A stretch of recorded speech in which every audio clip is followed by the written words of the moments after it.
What's happening, everybody?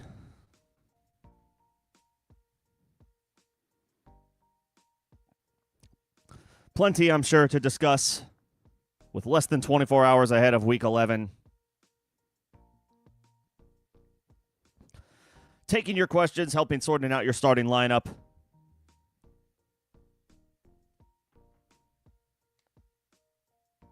With just 3, in all likelihood, depending on your league format, structure, size, all that good stuff. For the vast majority of leagues, we've probably got about 3 weeks left until the fantasy playoffs. Hopefully, many of you are in good shape or at least fighting for a spot. Critical weeks. You know, if you're sitting at 5 or 6 wins, you probably need at least one more to get into the playoffs. If you're sitting at maybe 4 wins, you're going to need a couple and maybe some help.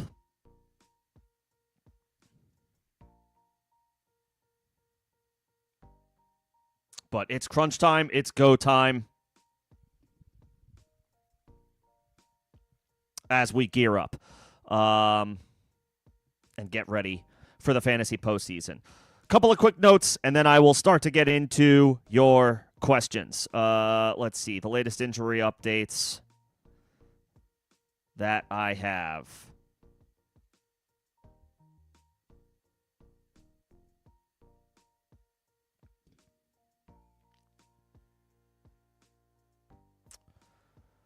Bucky Irving, Chris Godwin ruled out Week 11. That's no surprise. Rachaad White will continue to operate as the lead back in a good matchup against Buffalo. Emeka Egbuka will handle all of the opportunities he can. Tez Johnson is on the flex radar.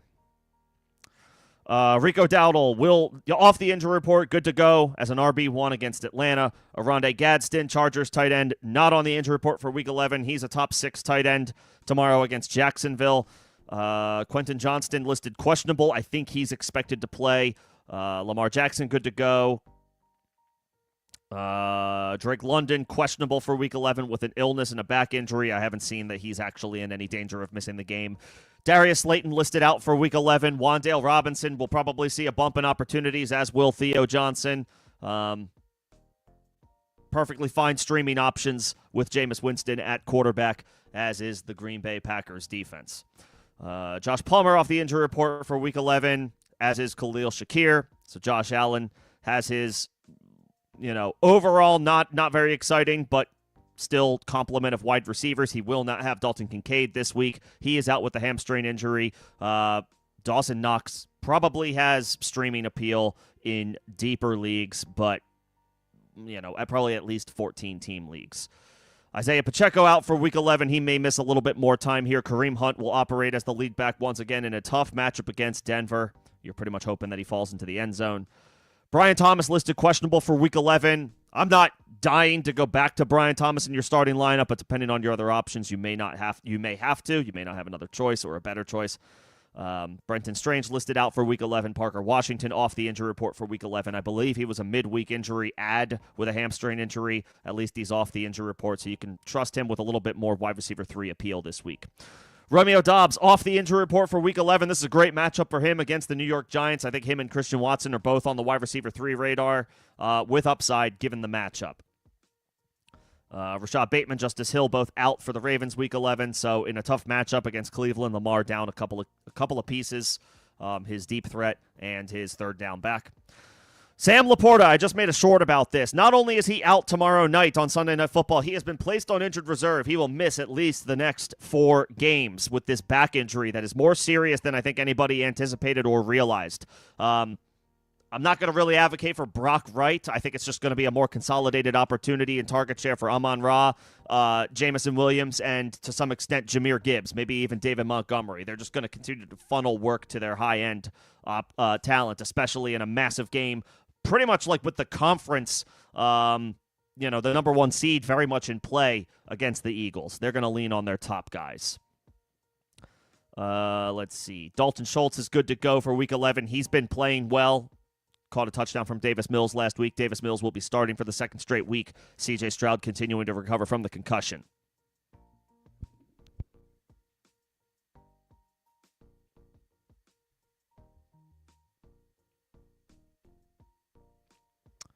Let's see what else we got. Oh, J.K. Dobbins. Not only on injured reserve, but it's possible that this injury sidelines J.K. Dobbins for the remainder of the season. That, according to a report from Adam Schefter. Brutal break for Dobbins. I hate to say it, but I feel like we say it every year. Dobbins missing significant time and or, if not an outright season-ending injury, it looks like he's headed toward a similar fate this year. I think he requires surgery. Going to be an extended absence. Obviously, hope nothing but the best for Dobbins, but season-ending injuries are something he's quite familiar with, unfortunately. Marvin Mims off the injury report for Week 11. Okay.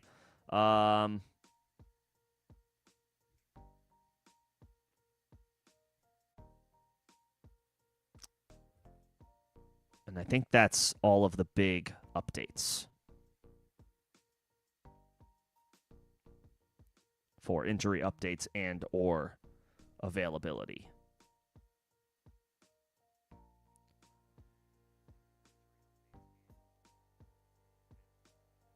Okay. So we'll keep an eye on the latest injury updates, and then if there are any others, we'll be sure to report them.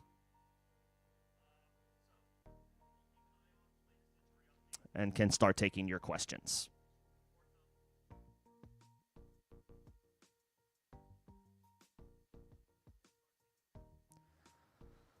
Okay, let's get into it.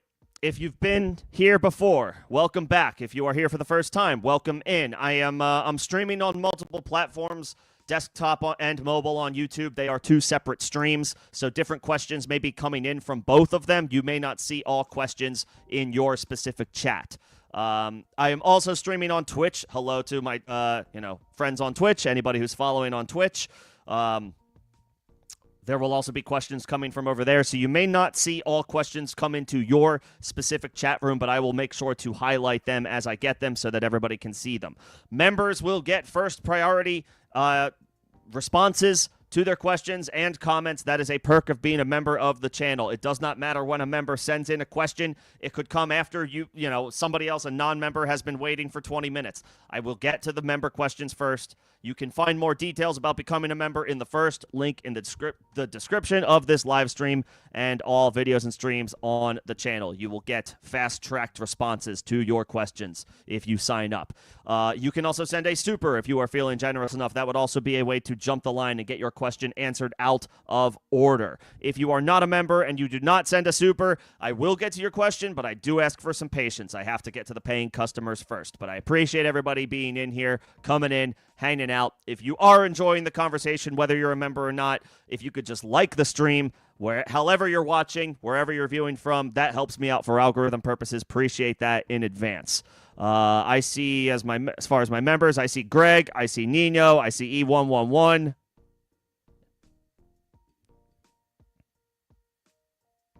And I think that's everyone that I see now. Let's get into it. Yeah, Greg, I think in redraft formats, if you don't have an IR spot, J.K. Dobbins can be dropped. It sounds like he's not going to come back this season. Let me double check the report from Adam Schefter, or the tweet from Adam Schefter at the very least. Let's see. But I'm pretty sure he said it's pretty much likely he's out for the rest of the year.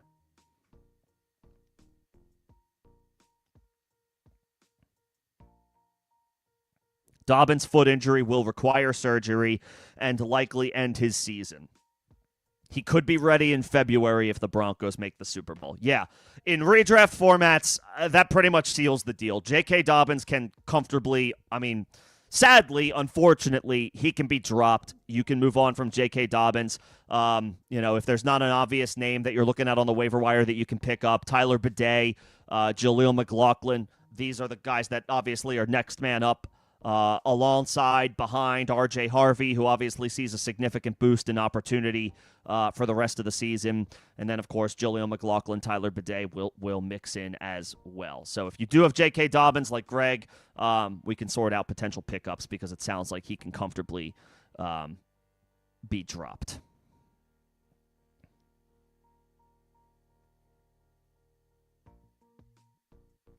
I will start with Nino's question. That's the first one that I see, and then I'll get to Greg's. Start one wide receiver and two flex. And also, this isn't just for Nino, but this is for everybody. The more context that you can provide to your question, the faster that I can get to you. What's your scoring? What's your margin for error? Are you a big favorite? Is it a 50-50 match? Are you an underdog? Do you feel like you need upside? Do you feel like you can play it safe? Scoring settings and situational information is super helpful as it pertains to your specific situation. My answer, similar names may be provided among two different questions. That doesn't necessarily mean my answer will be the same or very similar for both. Situation matters, context matters, scoring matters. That's for everybody. And you have big play bonus, like something like that. Like Nino lets me know, like there's a big play bonus available in his league. So that's like a nice little, just an extra tidbit to have to work with. Myers against the Chargers, Higgins against the Titans, Tez against the Bills, Harvey against the Chiefs, Algier against the Panthers, Hunt against the Broncos. I would probably play... I'm definitely playing Harvey. I'm definitely playing Harvey in an expanded opportunity with no, with no J.K. Dobbins. It's not a great matchup, but, in theory, he should get all of the opportunities. And then between Hunt, Algier's in a pretty good matchup against the Panthers. But, he's always somewhat volatile just because he's not the starter. I would probably play Hunt and Harvey, Nino, as your two flex spots. And then as far as your wide receivers, Jacoby was pretty solidly involved last week. Tez is in a favorable matchup against the Bills, and it could be a shootout.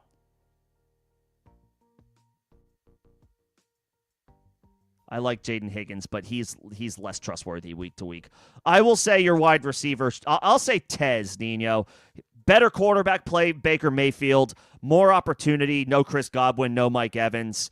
I'll say Tez as your wide receiver, and then Harvey and Hunt as your two flex options. Do I like Chris Rodriguez, Spears, or Sean Tucker? Tajay Spears as a pickup. He's got the, I think he's got the closest opportunity to that, to more he's the closest to more opportunities of the options that you named. Just because Tony Pollard has been kind of lackluster. Spears gives them a boost. He gives them a burst. He gives them big play upside. I would say Tajay Spears. Tucker is the backup to the backup. It sounds like Bucky Irving is getting close. Rachaad White is still a hold, especially if you have Bucky Irving. But Tucker, once Bucky comes back, Tucker goes back to being on the waiver wire. I think Spears is the guy that I would most want to roster of those names, Greg. And then you're Woody, well, you're playing Nico. That's obvious. He never needs to be in start-sit questions. Nico is in your starting lineup. I know, you drafted him high. He could be up and down, but he's talented. You got to play him. And then I would probably play Woody against the Titans. It's just a really good matchup. You need a second wide receiver, so it's like between Tez and Franklin. I would probably go Franklin. It feels like he's been operating as the Broncos wide receiver 1 recently over Courtland Sutton. And they're at home. It's not a great matchup, but it is a big matchup, division matchup. So I'll take Franklin. Nico, Franklin as your 2 wide receivers, Woody as an RB2, and then probably between Aaron Jones and Debo as your flex. I'll take Aaron Jones. Decent matchup against the Bears. And it looks like he was handling most of the opportunities last week way ahead of Jordan Mason while healthy.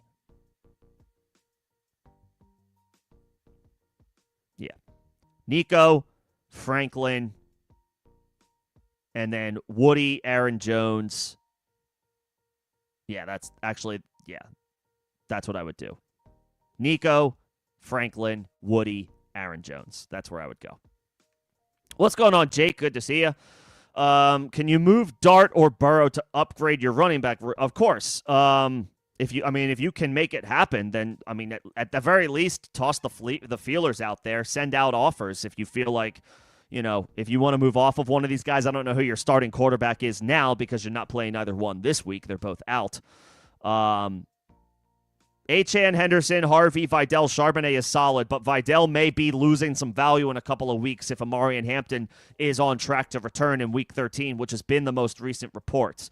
So you could definitely use like another running back in this.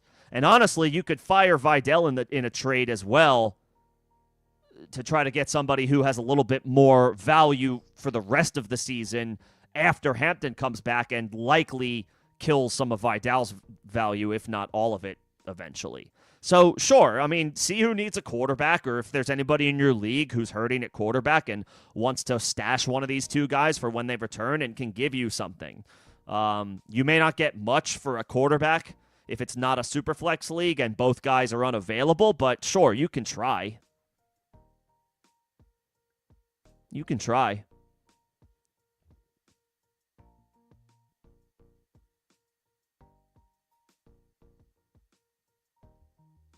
And Dobbins full drop. Complete drop. Let's see.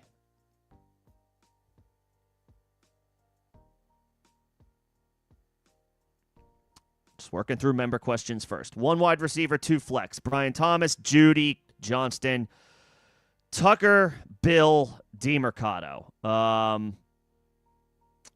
I would play Brian Thomas. He's been disappointing this year, but I think he's just based on expectations, he's a talent level tier break compared to some of these other names. So I would play Brian Thomas.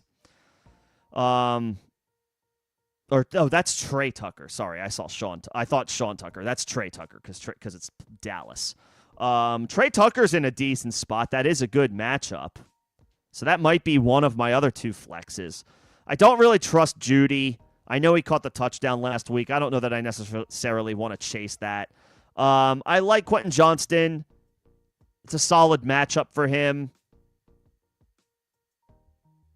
Ja'Cory Krosky-Merritt has become impossible to trust, even in a good matchup. I don't want to play him. DeMercado doesn't really get me that excited. I would play those 3 wide receivers not named Jerry Jeudy. I would play Brian Thomas because I think he's the best player here, even though he's been disappointing. I will play Quentin Johnston for the big play upside in a solid matchup against Jacksonville. And I will play Trey Tucker, probably operating as the Raiders wide receiver 1, maybe for the rest of the season in a good matchup by the numbers against the Cowboys. I don't really want to play those running backs, and I don't want to play Jeudy. I'm not chasing the Jeudy touchdown from last week.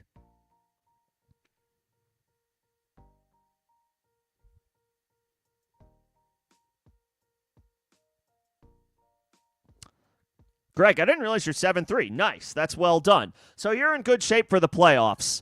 But obviously, now there needs some tinkering with your roster just because you've got some banged up guys, some injured dudes. Dobbins obviously can be completely dropped outright.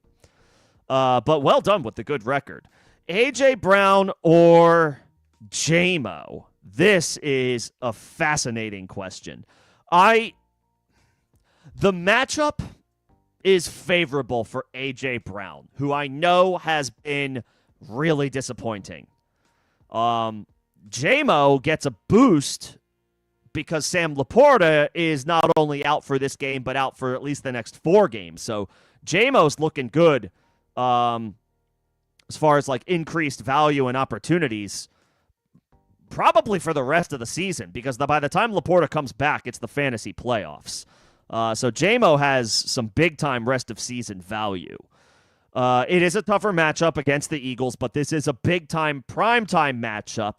I think because these two are going against each other, and we're kind of talking about A.J. Brown at his floor versus J-Mo potentially at his ceiling, I'm inclined to say A.J. Brown. And again, I know he's been awful by expectations, generally speaking, but, it feels like at home cooking. He was on the Twitch stream earlier this week telling fantasy people to drop him. Like, I don't know. I'm kind of feeling like some I don't know if it's conspiracy theory or not like that, but like just kind of reverse psychology. That's the phrase or term I was looking for. Just like some reverse psychology. I feel like he's going to play well in a big matchup at home. I would go AJ. I like JMO, and I definitely like him next week as a start against the Giants, again without Laporta. But I think this spot, I prefer AJ Brown slightly. If AJ underperforms once again, then I think, maybe eventually we'll get to that point where we bench him outright. But he's too good for me to leave out of the lineups.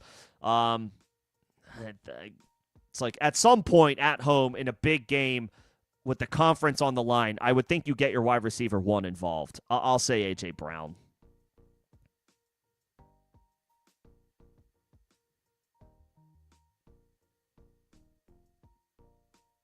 Yeah. And Jake, just to follow up, if you're starting Flacco and you have Burrow, not that I want to trade Dart, but he will be coming back sooner.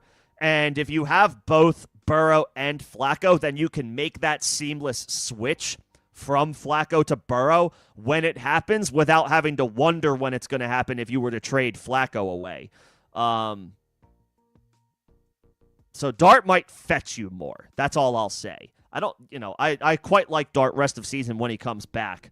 But he may, to that point, he may get you more than Burrow does right now because Burrow is further away from returning by probably a couple of weeks than Dart is. But at least you have Flacco in that scenario to hold down the fort.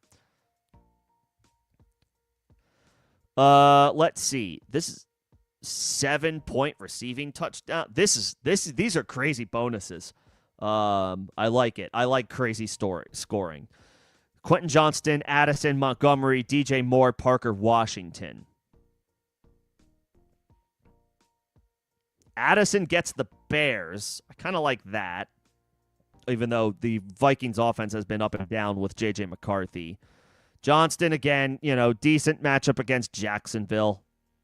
I do not trust DJ Moore right now. He's not really involved in the offense. Parker Washington, tougher matchup, I think. So maybe not him.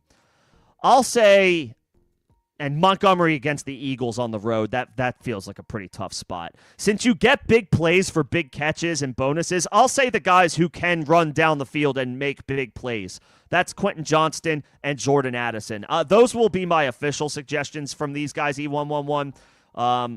Based on your scoring, these two, QJ and Addison, are the most likely to catch a bomb. I'll say them. Montgomery, I don't like the matchup. Moore is not involved. And Parker Washington, solid opportunity, but tough matchup. And I think it's fair to say he's, there's a tier gap break in talent between him and the first two names. QJ and Addison. What's going on, Bobby? Bobby, you can drop Jordan Love.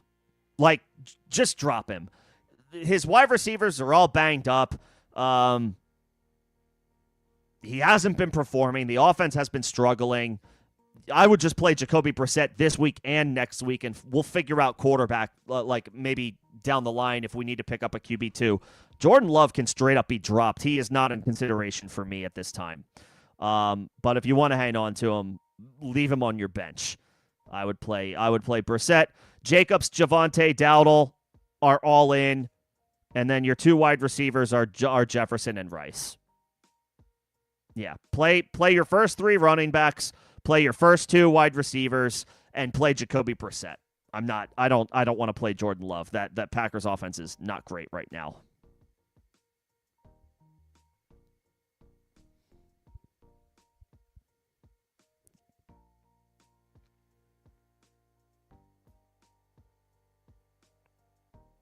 And yeah, Jones over Tez as well. I'll take the running back who's getting volume. I'll take Jones. He's clearly getting opportunities, more opportunities when healthy over Jordan Mason. And it's a pretty good matchup against the Bears.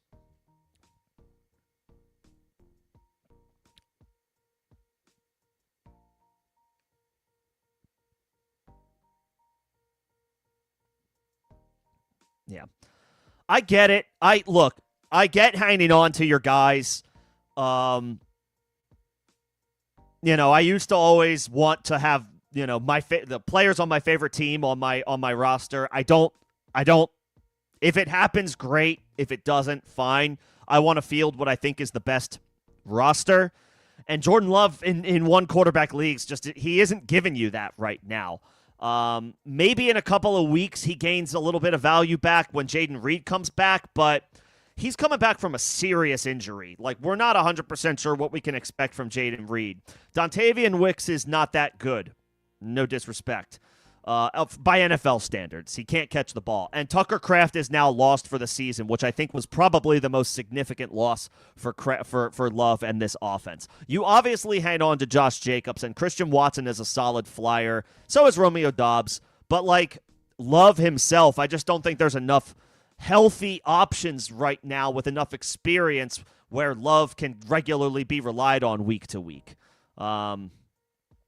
Yeah, Love can obviously he's a hold in superflex formats, but in one quarterback leagues, you don't need Jordan Love. Yeah. It's never personal. Remember that. This isn't about your favorite team and trying to diss on anybody or anything like that. It's never personal. It's strictly business. All right, let's come back up to the top because I think I got all member questions so far. But obviously, if anybody needs anything, just hit up the chat. All right, back up to the top. Should you pick up Jawan Johnson or Harold Fannin in full PPR? Is that for this week or like just in general? I would probably prefer. Well, the Saints are on bye this week, so I would prefer Fannin just because he's playing a game this week. That's pretty much what it comes down to. Like, I don't want to stash a tight end on his bye week. Unless you have a guy, like if you have Gadsden or somebody else who's on bye next week and you're looking to fill, you're looking to plug that spot in for your lineup. Like, okay, fine, but I don't feel the need to stash a tight end on his bye week. I would probably pick up Fannin. Who do the Browns play next week? Just like the Raiders. Yeah, I'll take Fannin. Who do the Saints have week 12? The Falcons. Actually, that's not a bad spot either, but I think I would still prefer Fannin.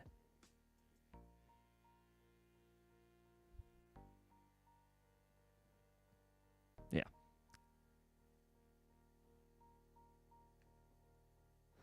Schultz, Knox, or Ertz with Laporta out. Ertz obviously continues to see expanded opportunities without Terry McLaurin. I do not love that the game is in Madrid, Spain. I don't like to rely on international games unless it's like superstars. But he is viable. Knox is touchdown dependent. He's tough to trust. And then Schultz has been pretty good. And it's a great matchup against Tennessee.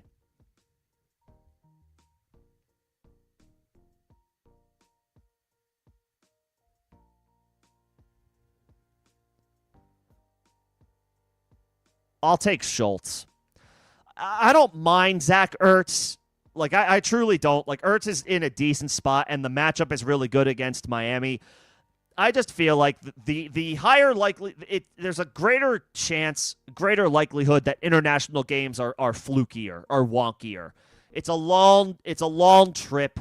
It's multiple time zones. It is not a home game for either team. It can be, it can be a little unpredictable with those extra intangibles. I'll take Schultz in a good matchup. It's a much closer trip from Houston to Nashville than it is from Washington to Madrid. So, I'll take what I feel like is the safer play, and I'll take Schultz.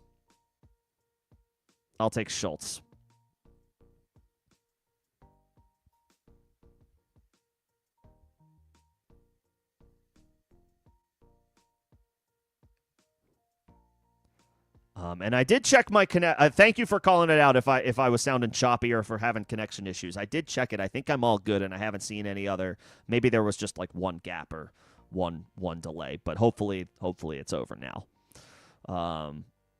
Trade question: trade away Gadsden, Swift, DeMercado for Tyler Warren and Hampton. Yes. Oh yeah. Like yes, do that now if you can. Like yes. As long as you don't need Gadsden this week, because obviously Tyler Warren is on bye. But if you're in, I mean, okay, you are 5-5, so obviously you need to get a win this week, and Tyler Warren and Amari and Hampton are not going to be available. Warren not till next week, and Hampton not until probably week 13, so another 2 weeks. I love that return. I just would like to know, like, who are your options to get you through this week and next while you wait for those guys? That being said, I love the trade. I would love acquiring Warren and Hampton for that package. But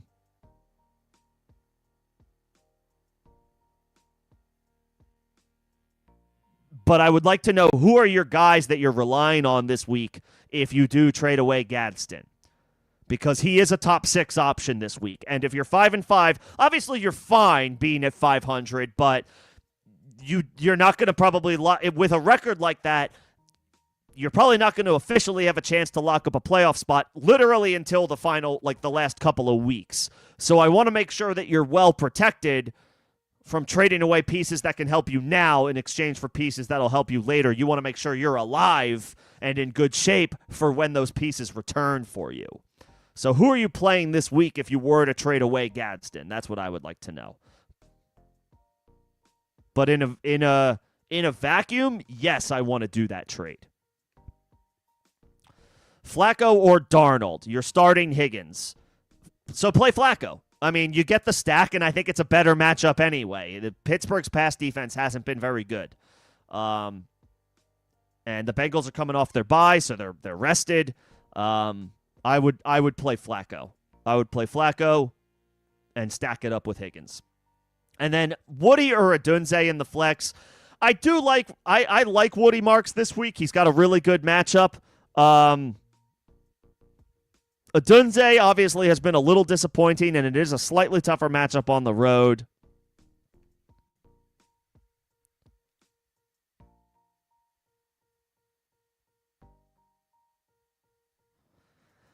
I think because it's full PPR, I'll play Odunze. The difference between the two of them is I know Odunze is a full-time player. Woody is still splitting. He's taking more opportunities, but he's still splitting snaps with Nick Chubb. I'll take Odunze in full PPR. I'll take the wide receiver. The scoring is what changes it for is what is the difference for me. If it were half PPR or standard, I may say Woody, but because it's full PPR, I'm gonna say Odunze.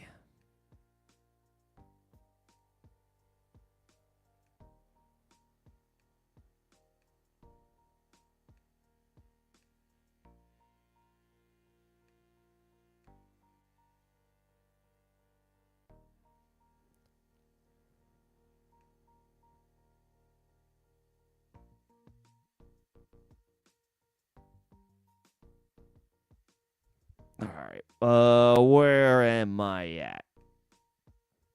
Tez, Shakir, Dobbs. Pick one for the flex. Tez is I think a good matchup against Buffalo, and he's got certainly a good opportunity. Shakir is on the other side of this matchup as Josh Allen's pseudo number 1 option and should get even more work coming his way with no Dalton Kincaid. Dobbs, I like Dobbs' matchup against the Giants. I think I'll go Shakir here, just for the reason that I think he's Josh Allen's wide receiver 1. And he should be seeing, Tez is going to see an expanded opportunity. Once again, no Mike Evans, no Chris Godwin. But Shakir, he already operates as the wide receiver 1 for Buffalo. And again, now Kincaid is out. And they share a lot of those short and intermediate opportunities. So again, I would think even more work is headed Shakir's way. I'll take Shakir. I like those other 2 names, but I'll take Shakir.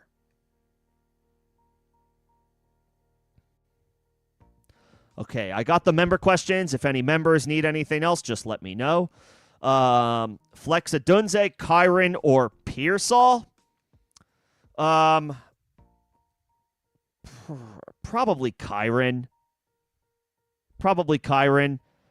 This is a huge matchup against the Seahawks. It is a tough matchup by the numbers. The Seahawks have a good defense, but the Rams have a great offense. I would think, I know Blake Corum has been very involved for the Rams the past couple of weeks. They have also handled their business the past couple of weeks, so I think that opened the door for more opportunities. This may be a closer game. I wouldn't be surprised if Kyren got, a little bit more of a bell cow role in this massive, massive divisional showdown at home. I kind of like Kyren. PPR, Adunze, and Pearsall are interesting, but it is Pearsall's first game back in almost 2 months. So I'll put him on ice for a week. And then Adunze, I do like Adunze. I think he's going to be just fine against Minnesota, but I'll take the volume with Kyren. He is a guy that you're probably never going to rank for lower than top 12 to 15 running backs on the week, so I want to play those guys. I want to play the running backs that I feel confident in, and I'll take Kyren this week. It's not a great matchup, but I'll bank on some volume. I'll bank on some volume.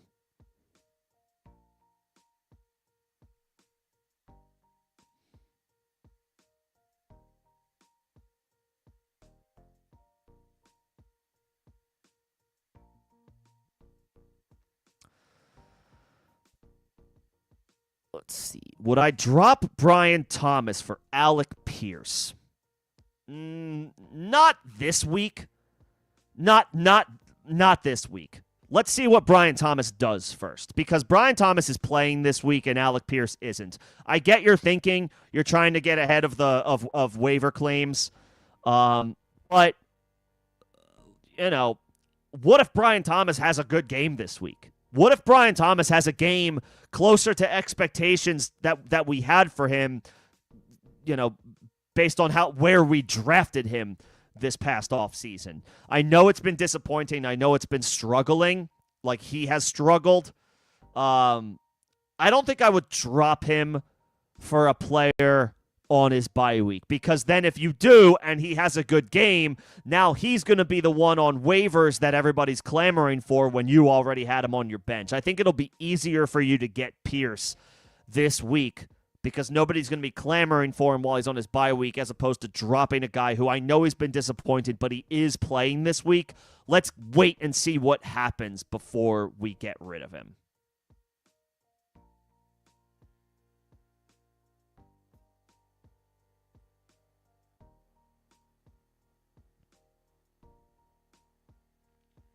Oh, did I miss a question from Nino? I'm sorry.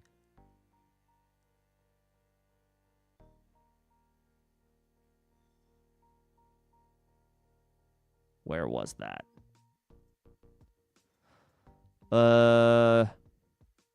Did I miss something? Or maybe I didn't. I actually don't see it.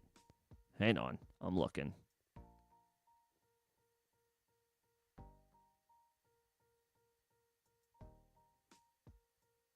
Oh, sorry. There it is. My bad.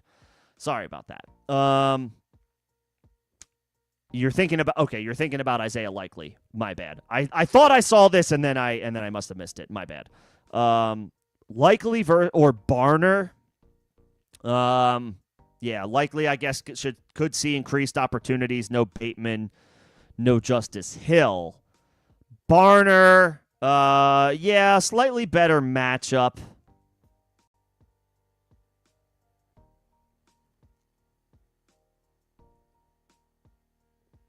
Tough matchup against Cleveland for Likely.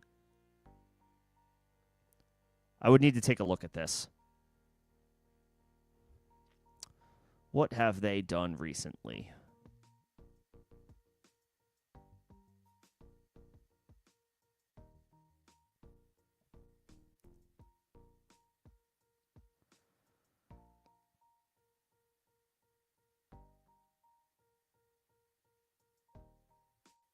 Isaiah Likely has 10 targets in the past 3 games and has done nothing with it. Barner is in a good matchup. He did nothing last week. Of course, the Seahawks dismantled Arizona early. But he's actually been better. I would say Barner, E111. He's done more. That's pretty much it. He has done more than Isaiah Likely this year, and it is a solid matchup.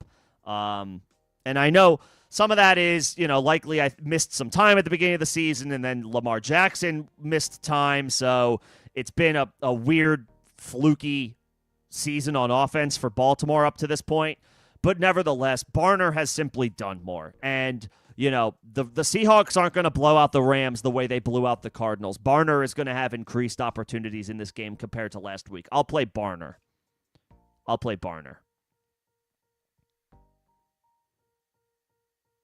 Yeah. Sorry I missed that question. Thank you for flagging it.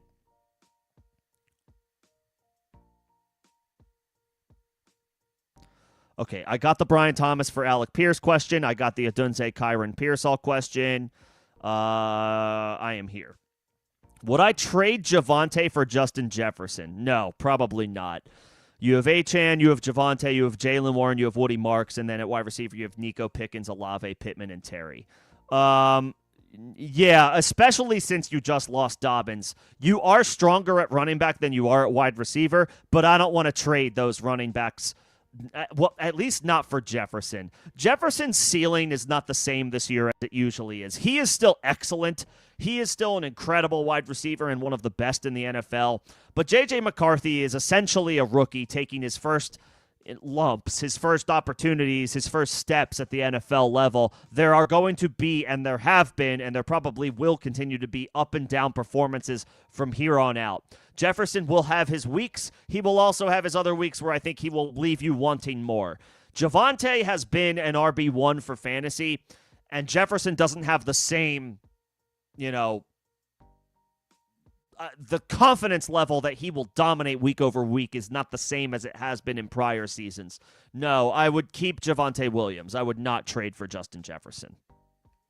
Not for Javonte. Certainly not for Achane. If you can get him for like Jaylen Warren, then okay, fine. But even Jaylen Warren, I like his schedule for the next month or so to help you bring it home and clinch that playoff spot.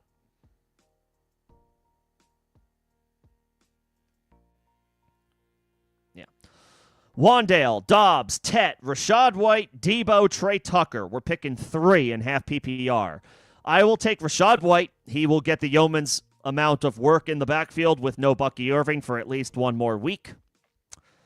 I like Wandale. No Darius Slayton. And Jameis Winston is starting and he's gonna chuck it like the hero that he is. He may throw 3 interceptions. 2 of them may be pick sixes, but damn it, Jameis Winston is never gonna lose his love for being a gunslinger in the NFL. So give me Wandale. Give me Rachaad White. I don't really want to play Debo in Madrid. Trey Tucker is in a solid spot to make a big play in a good matchup. Tet is tough to trust because the Panthers' offense is tough to trust, and I like the matchup for Romeo Doubs. It's a good matchup against a beatable Giants secondary. I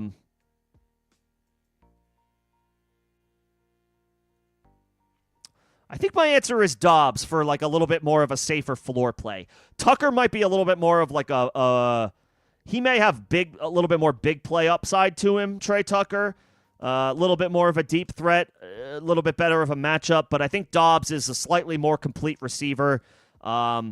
Certainly going to get better quarterback play. I know I was just slandering Jordan Love, but he is easily and objectively a much, much better quarterback than Geno Smith. So Doubs is going to get better quarterback play, and it's a really good matchup against the Giants in his own right. They're both in good matchups. I'll take Doubs. I think his situation is better. Give me Rachaad White. Give me Wandale Robinson. Give me Romeo Doubs.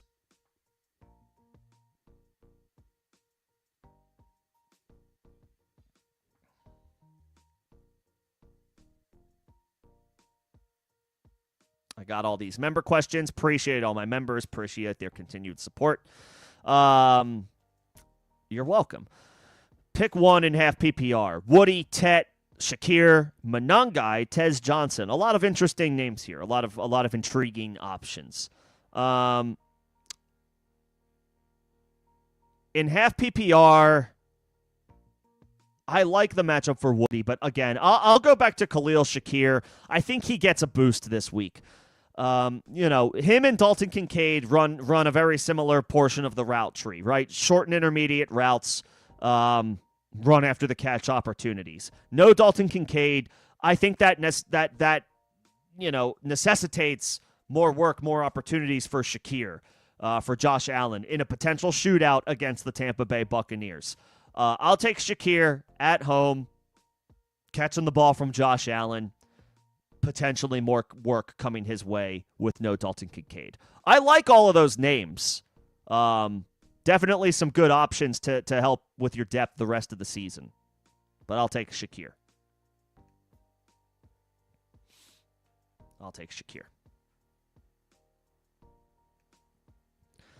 Stashing for the Gadsden bye. Fannin. I'll take Fannin. I like Jawan Johnson is solid.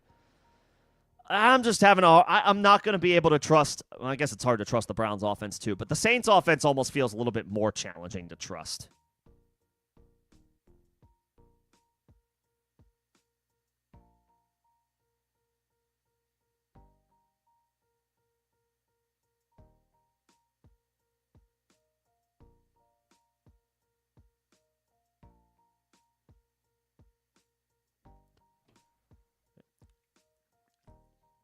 See if we got any new updates.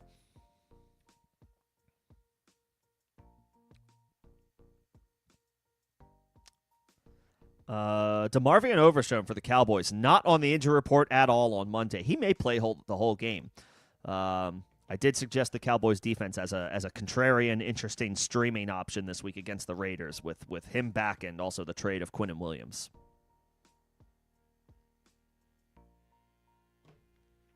Yeah, I'll take Fannin over Johnson.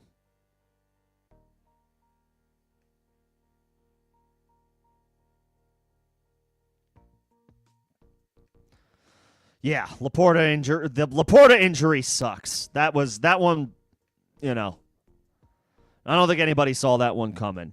We knew he was out we knew yesterday he was out for this game, but now out for 4 weeks. That's brutal.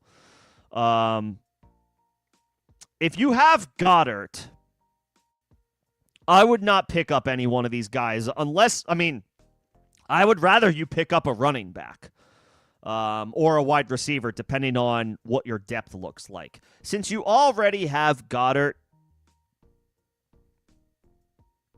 I think you can rock with Goddard as a top 8 option the rest of the way. He's catching a lot of touchdowns this year. You would think he could get 3 or 4 more before it's all said and done. I would rather pick up another running back or a wide receiver. Feel free to let me know who the names are that are available on the wire, and we could take a look. I'm not necessarily wanting to pick up any one of these guys. Maybe Dulcich for the fantasy playoffs, but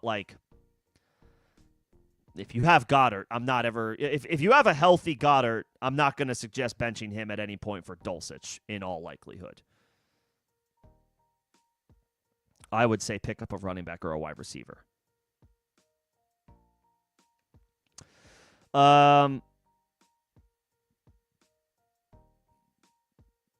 Yeah. Was that the tight end question? It was like Schultz and Knox and Ertz. Yeah, I'll take Schultz.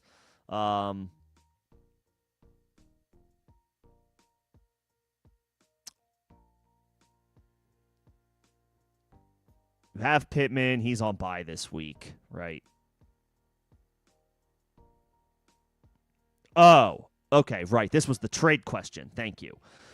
You'd play Schultz. Got it. Okay, we're good. You had Henderson. You have Kyron, so you're in good shape. I don't think that's a big issue. Okay, sorry. I had to refresh my memory. This is for the trade. Yeah, I'm not worried about the fact that you have both Pittman and Tyler Warren. That means you have 2 good pieces of one of the best offenses in the NFL this year. That's fine with me. Yeah, make the trade. Make the trade. I will. That's all I'll say. I think that's a great return for you. If you feel really confident that you're getting a win this week, and Travion Henderson is the catalyst for that, I'll make the deal. I'll take Warren and Hampton rest of season over Swift, DeMercado, and Gadsden. Absolutely. Yeah, I'll do that trade. I think that's great value. Well done. If you have Kamara for a bye week filler, would I drop Pacheco and pick up Corum? Sure. I don't know that Corum is going to get... Blake Corum has 25 carries over the past 2 weeks. He has been involved. But I also think those past couple of weeks, the Rams kind of had their games in hand. They played the Saints week 9 and they smoked them, so Corum got more opportunities. And then last week they smoked the 49ers, so Corum got some more opportunities. I don't expect this game against Seattle to go the same way that those two games have gone. I think it's going to be closer for longer. It probably goes the distance. These are the 2-7-2 teams with the NFC West on the line. I think Kyren is going to have a Kyren game tomorrow. Like most of the snaps, most of the opportunities.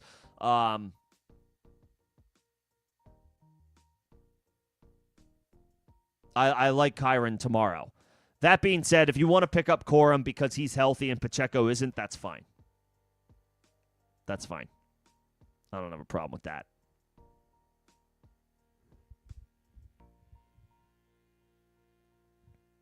Because even when Pacheco comes back, he hasn't been, he's a blah RB3.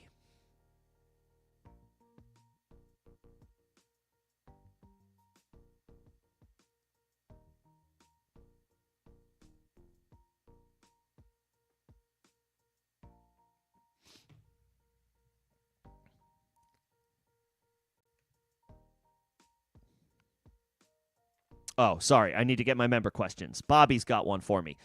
Which player has the most value to stash rest of season? Burrow, Daniels, Hampton, Benson, McLaurin. I mean, Burrow, Hampton, and Benson all do. Daniels may not come back this year.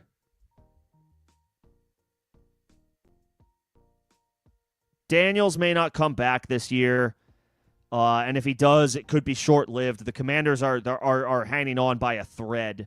Terry McLaurin, it's been a lost season for him. Burrow at least is coming back in a couple of weeks. He should be, really good. He should go back to being QB1 Joe Burrow when he's healthy.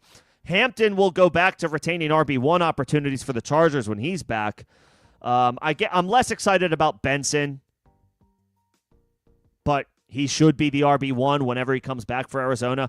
I will say in a one quarterback league, Bobby, Hampton, then Burrow, then Benson. Then Daniels, then McLaurin. And you can argue Daniels over Benson just because he's dynamic and Benson is kind of a whatever. But Daniels, I feel like, is more of a shutdown candidate than Benson is. They'll play out the string, Arizona, with whoever's healthy, whatever young players they want to get an extended look at. And Benson, you would think, would be one of those types of guys. If it's a completely lost season for Washington, where in a year where Daniels has missed extended time on 2 occasions now, he may be shut down ultimately. So that's why I would put Daniels 4th of this group. Hampton, Burrow, Benson, Daniels, Terry.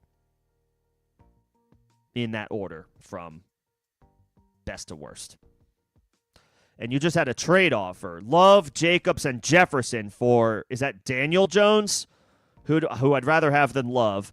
Chase Brown, who I'd rather have Jacobs, but that's not a terrible drop-off. And going from Jefferson to Ladd McConkey?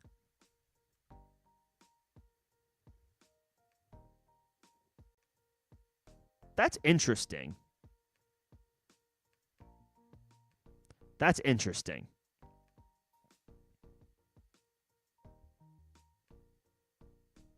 I am lower on Jefferson this year than I normally am. I don't know if I'm lower on him to the point where I'd rather have Ladd McConkey.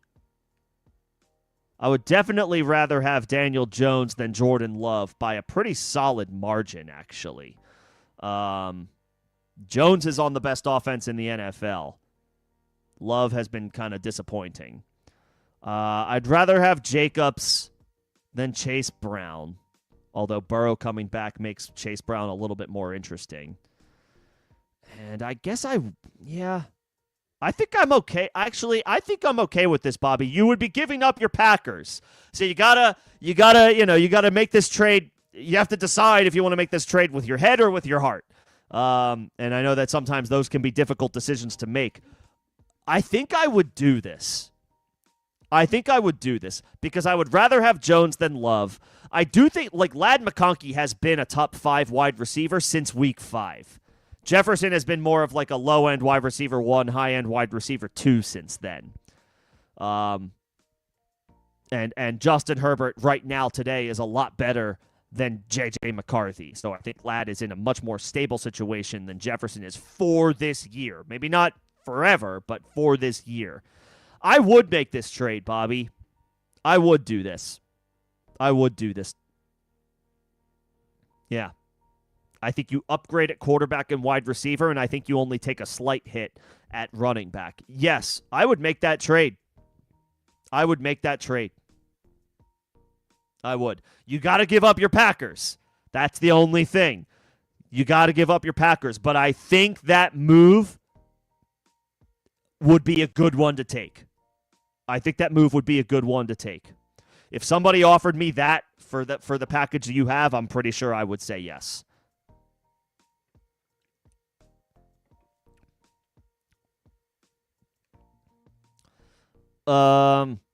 Start 2, half PPR. ETN, Vidal, Harvey. Probably Vidal, just for the volume.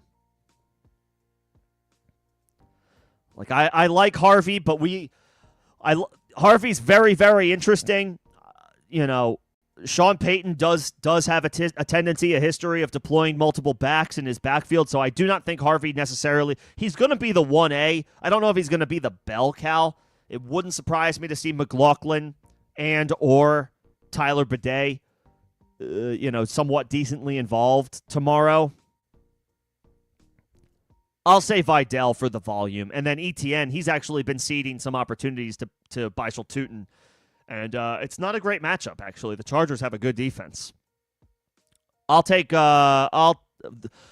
Jacksonville is good against the run, but I'll take Vidal and the what appears to be guaranteed volume in a good offense in the Chargers. Give me Vidal.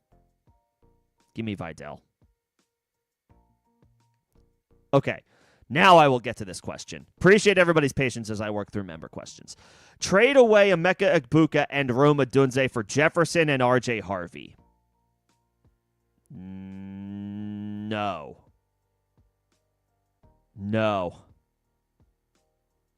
I mean, look, obviously Harvey just got a big boost rest of the way because Dobbins is out for the year. Or that's what it appears. That appears to be the case. I would probably move him up, Harvey, into maybe he's now something around the RB 17 or 18, somewhere around there. So he gets a half of a tier upgrade for me. I would rather have Egbuka than Jefferson. And I think I would rather have Rome than Harvey. Especially if it's full PPR. You have good running backs. You have Kyron. You have Javonte Williams. Your receivers are dope. I would be okay if you traded Rome. If you traded Rome for Harvey straight up, I think that's a little bit more palatable. I do not want to give up Emeka Egbuka for Justin Jefferson. I would rather have Egbuka this year than Jefferson. Oh, it's a start 2. My bad. I keep messing up B111. My apologies. ETN or Harvey? Because I want Vidal.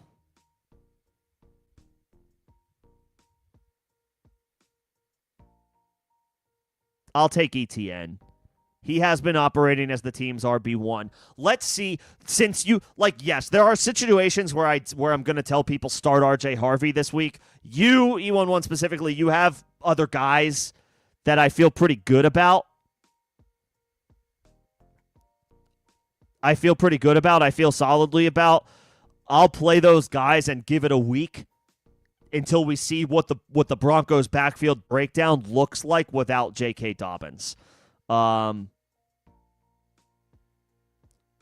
I'll take Vidal and ETN.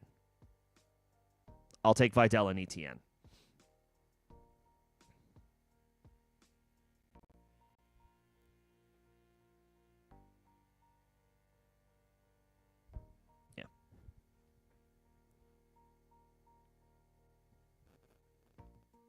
Thanks, Jakes. Thanks for popping in.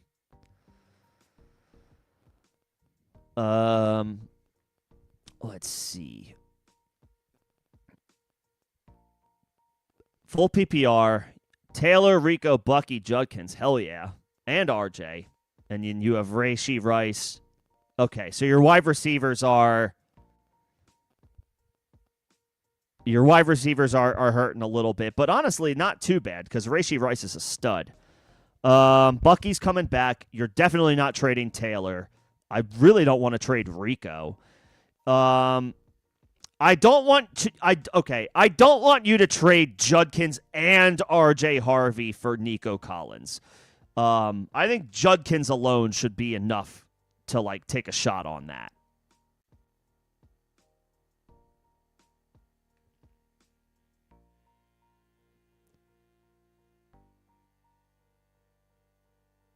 I don't want to trade. I don't want to trade both of those guys. I would rather trade one. I would rather try to do a 1-for-1 swap. If you could do Judkins for Nico straight up, I would feel much better about that.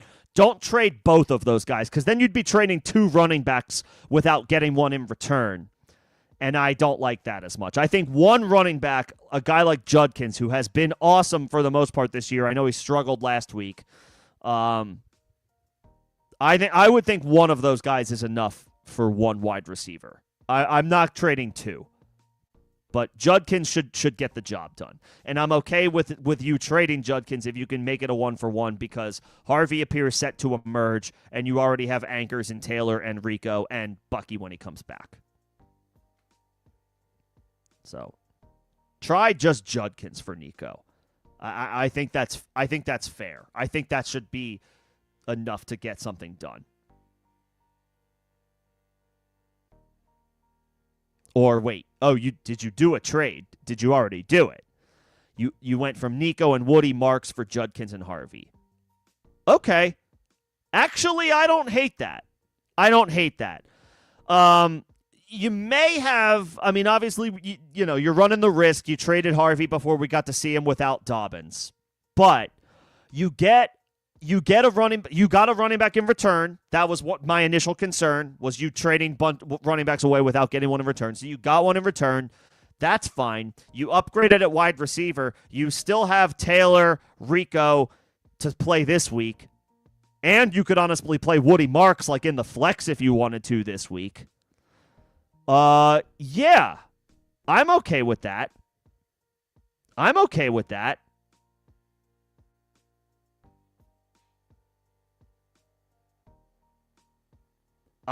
actually good with this. I actually feel okay about it.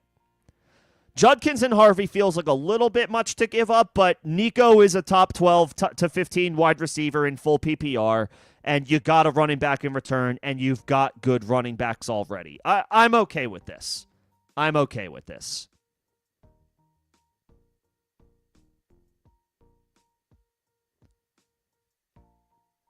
If it went down.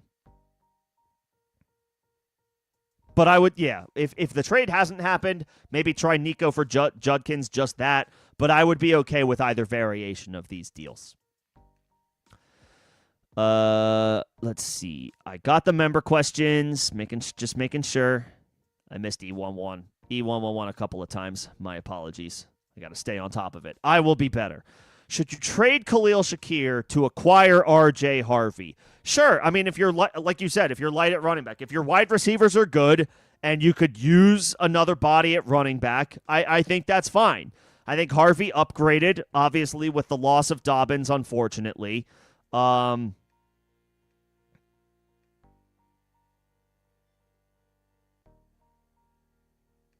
I think I'm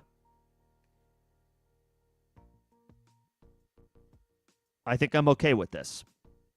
Shakir is a wide receiver 2 with wide receiver 3 downside, an occasional wide receiver 1 upside. Harvey is an upside wide receiver or running back 2 with more upside now without Dobbins. I'm okay with that deal. If you can make it happen, I'm good with that.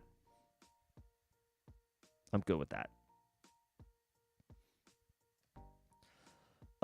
Bidet or Isaiah Bond are also guys that you could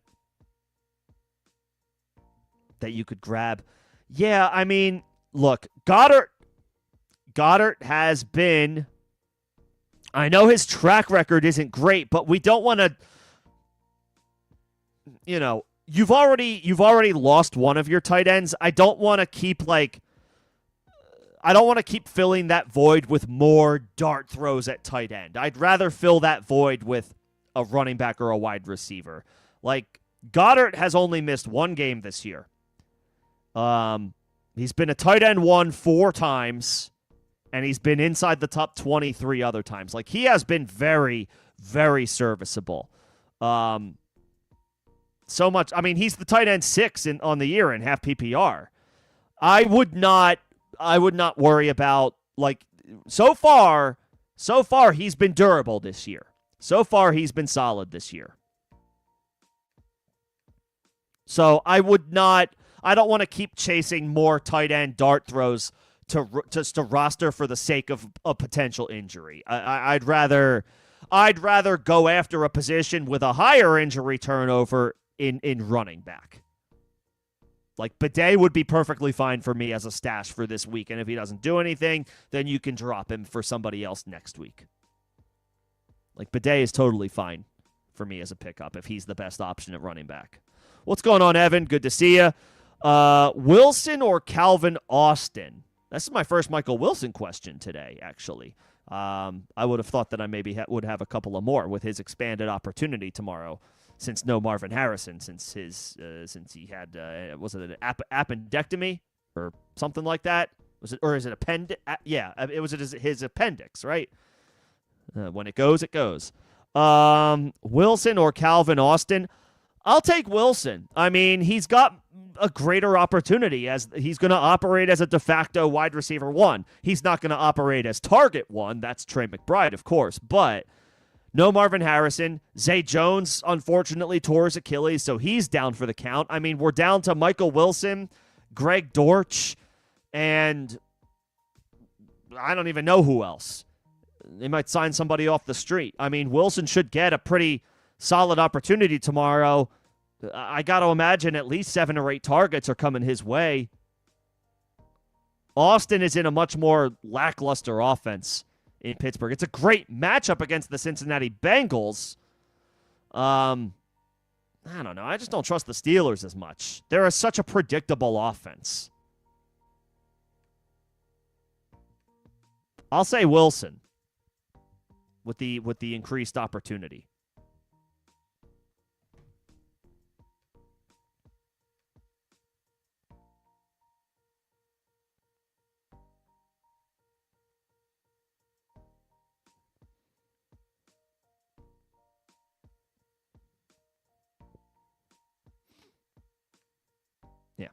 Give me Michael Wilson. Let's see. I got the Bidet question. You have Darnold, Flacco. Yep, go Flacco. McCaffrey, Kyron, nice. Jefferson, Pickens, Adunze, solid. Schultz, T. Higgins. Okay. You have 3 quarterbacks. Yeah, I would try to probably trade a quarterback. You don't need 3. If you start 1 quarterback, you only need 2 at the most. I would probably keep Flacco and Daniel Jones, and I would try to trade Darnold for anything. If you don't just drop him outright for some wide receiver or running back, I would rather have another running back on my team. Yeah, I just don't want to roster that many quarterbacks in a one quarterback league. 2 is fine. 3, I just don't want to. Oh, you haven't picked up Flacco yet. You would okay. Got it. They're not already on your roster. Yeah, okay. Yeah, just drop Darnold for Flacco. That's what I would do. But otherwise, no. I mean, the rest of this looks perfectly fine. The rest of this looks perfectly fine. It'll be interesting to see how Colston Loveland does tomorrow in a slightly tougher matchup on paper and with a healthy Cole Kmet. Will he continue to get more opportunities in this offense? Will his role continue to expand and grow? If it doesn't, he might be a drop after this week.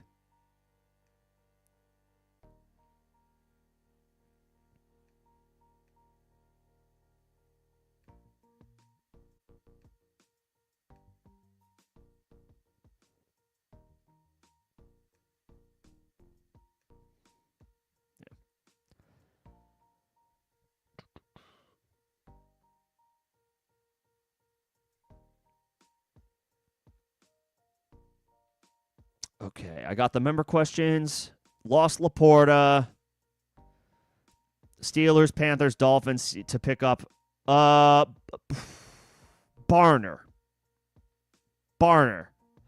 I'll take Barner for the Seahawks. He's been decent this year. He didn't do anything last week. That's because Seattle boat raced Arizona. They didn't really need to do a whole heck of a lot on offense.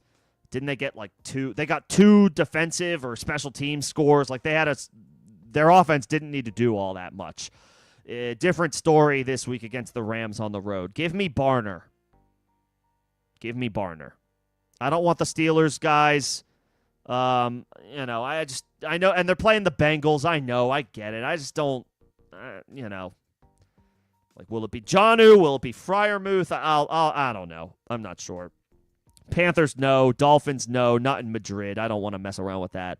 I'll take Barner.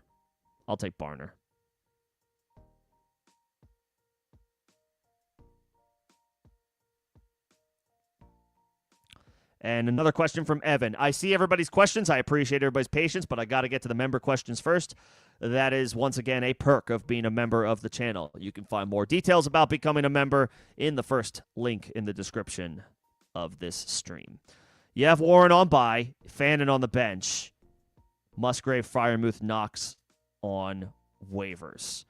If you're worried about Fannin, if you yourself are like, I don't have a good feeling about Fannin and you want to move off of him, I guess Knox is so like just touchdown or nothing dependent. Musgrave, I have a hard time trusting. He just, and the Packers offense in general right now is tough to trust outside of Josh Jacobs. Although I do like the matchup for their wide receivers this week. Freiermuth, like, same deal. Just, like, really tough to trust. I would probably go Fannin. If you are, is Theo Johnson not out there, Evan? He would be a little bit better of a stream this week with no Darius Slayton. I guess Cade Otton is probably already scooped up. Dalton Schultz, did he get scooped up? If the answer to all those is yes, like Schultz is not available, Otton's not available, Theo Johnson's not available, I would just stick with Fannin. It's not a bad matchup by the numbers, actually. No Johnson. No Otton. No Otton. What's the other name that I said? Dalton Schultz. I don't know if he's out there. If not, I would probably just rock with Fannin. I mean, Dylan Gabriel does seem to like to throw him the ball. I don't know if Gabriel's any good. He might not be. But Fannin has had some decent performances. Likely Dalton. Nah, I'll play Fannin. If you don't like it, if you yourself are like, I don't want to mess around with it. I just don't trust him. I'm just not feeling it. Dulcich is in a good matchup against Washington. I just don't want to play the guys playing in Spain. I guess if you have to pivot or if you really don't want to play him, I would probably play Fannin. But if you don't want to play Fannin, I'll take Freiermuth just because it's such a good matchup against Cincinnati.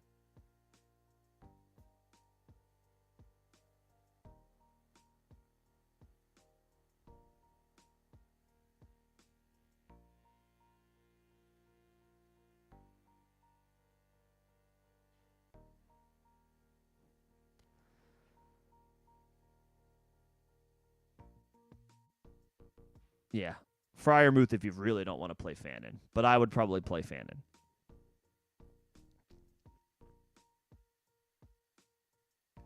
Brian Robinson, Sean Tucker, Jaden Higgins, Michael Wilson, Keaton Mitchell. So Wilson is viable for this week. Higgins is interesting, but more of a deep league stash. Keaton Mitchell is interesting. I mean, no Justice Hill. I might pick up Keaton Mitchell of this group. And if he doesn't do anything this week, you can drop him for somebody else. I might pick up Keaton Mitchell. No Justice Hill. Keaton Mitchell, is one of the fastest running backs at the position. I'll take, and I know it's a tough matchup against Cleveland, but I trust the Ravens. I trust Lamar Jackson. I'll take Keaton Mitchell. He should be the 2-minute drill, the hurry-up offense, the third down back this week. Like, he should be out there a good amount. I'll stash Keaton Mitchell. I'm always looking for a random running back that I can take a chance on for 1 week just in case. I'll take Keaton Mitchell. That's the guy that if you put Laporta on IR and you have an open roster spot, I'll take Keaton Mitchell without Justice Hill this week.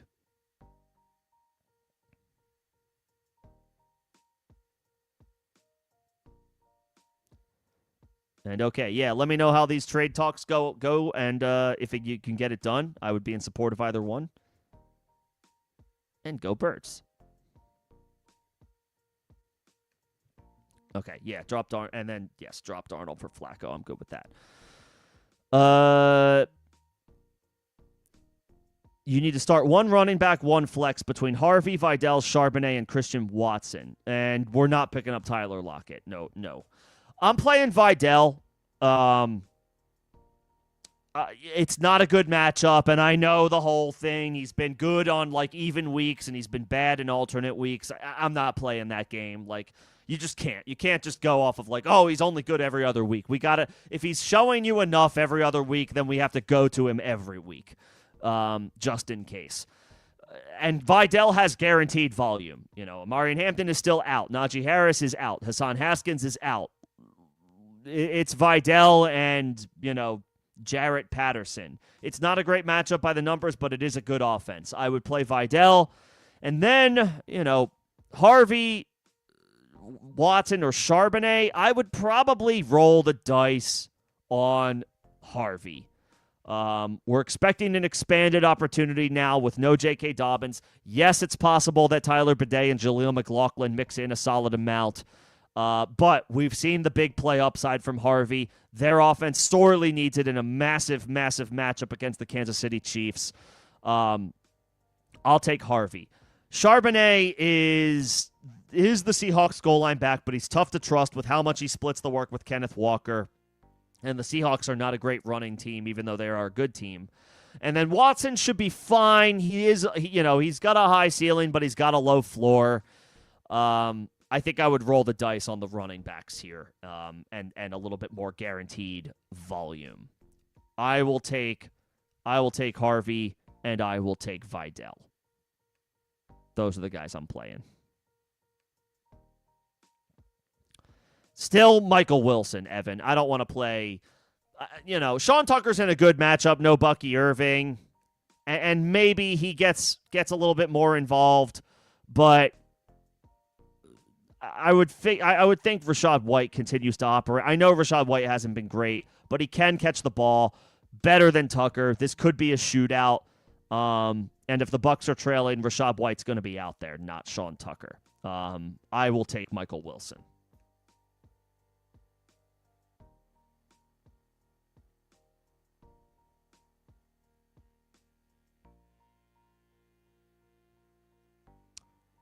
I got this one. Harvey and Vidal for me. You traded Metcalf for Tet and Woody Marks. Okay. I'm okay with that. Tet's a little frustrating right now, but it's not totally his fault. The Panthers' offense has been struggling, but honestly, so is the Steelers' offense. And then you pick up some running back depth in Woody, who has a good matchup this week and is absolutely could be flexed this week, depending on your other options. I'm good with this trade. If you acquired Tet and Marks, I'm good with it. I don't like it as much if you acquired DK. Because you gave up a running back without getting one in return. But if you got the Tet and Marks package, which, by the way you worded it, it looks like you got Tet and Marks, then I like it. I like that trade. I like picking up the younger receiver with upside and some running back help. I like that quite a bit. I like that. Nice return. I think that's well done. I think that's a win for you. Yeah, good deal. Better quarterback start this week: Darnold, Tua, or Rodgers. Well, Darnold could be in a shootout against the Rams, and he gets to throw the ball to JSN, so I like that. Tua, he's in a great matchup against Washington. I just don't trust him. Rodgers is in a great matchup against Cincinnati, who are awful.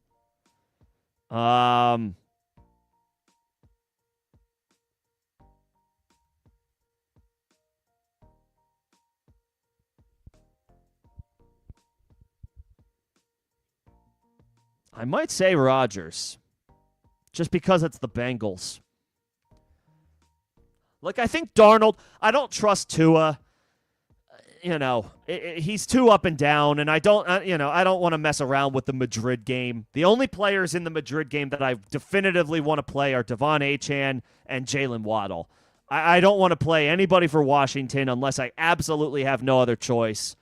And I don't want to play any of the other ancillary guys on Miami, and that includes Tua. I just don't want to mess around with the international game unless it's a stud, like Achane and Waddle. Darnold should be fine. It is a tougher. This is a big time tough matchup, division game.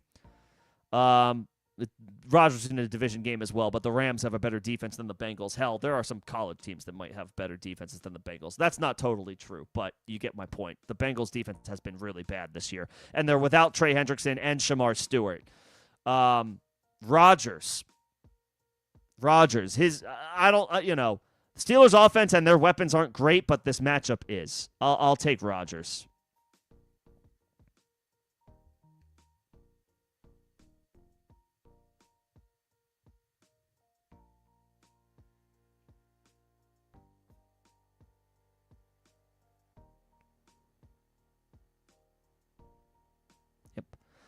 Okay, I see everybody's questions. I will get to them, but I got to get to the member questions first. Evan asked Flacco or Davis Mills. Flacco. Could be a shootout. He gets to throw the ball to Jamar Chase and T. Higgins. Great matchup against Pittsburgh. Davis Mills is in a good matchup as well against Tennessee. I'll take Jamar Chase and T. Higgins. Pittsburgh gives up plenty of opportunities and work and production to opposing offenses.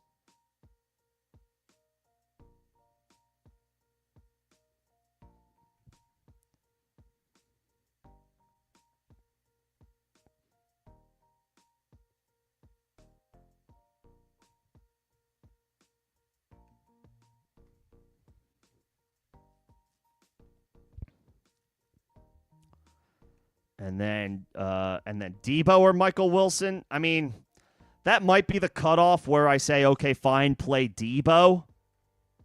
I don't have a ton of confidence in Debo, but I guess he's, even in his advanced age, I guess he's better than Michael Wilson.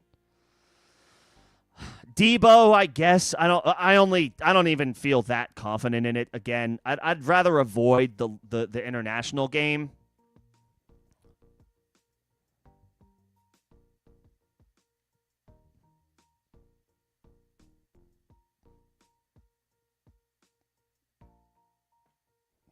I guess Debo. I mean, I don't love it, but I guess Debo. Good to see you, E111. Thanks for popping in. Best of luck tomorrow. What's going on, Crumply Heads? Good to see you. Pitts, Otten, or Myers in half PPR? Jacoby Myers and one of these tight ends? Myers against the Chargers. Pitts in a good matchup against the Panthers. Otten in a potential shootout against the Bills. I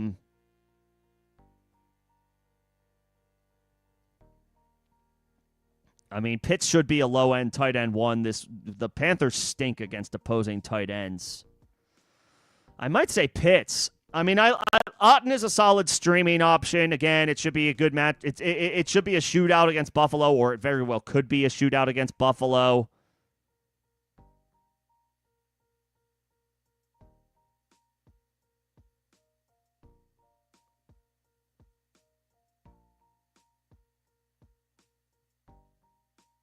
I'll say Pitts. The matchup is so good. Myers has a tough matchup against the Chargers. And is still probably getting acclimated to the offense. I'll take Pitts.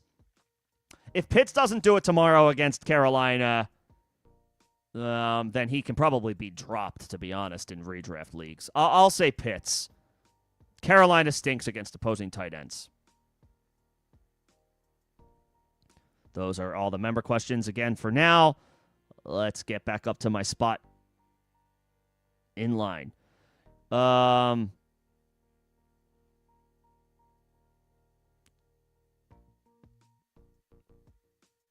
Chase. I mean, yeah, DJ Moore and TJ Hawkinson, there's, I mean, obviously knock on wood, there's not as much to be fearful of with that group. Obviously Lamar, J-Mo, and Jamar Chase are a little bit different. That's a little bit much, but whatever. See how things play out.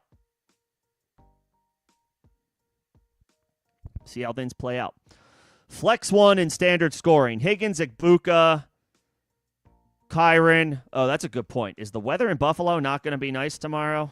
Let's see. Sunday.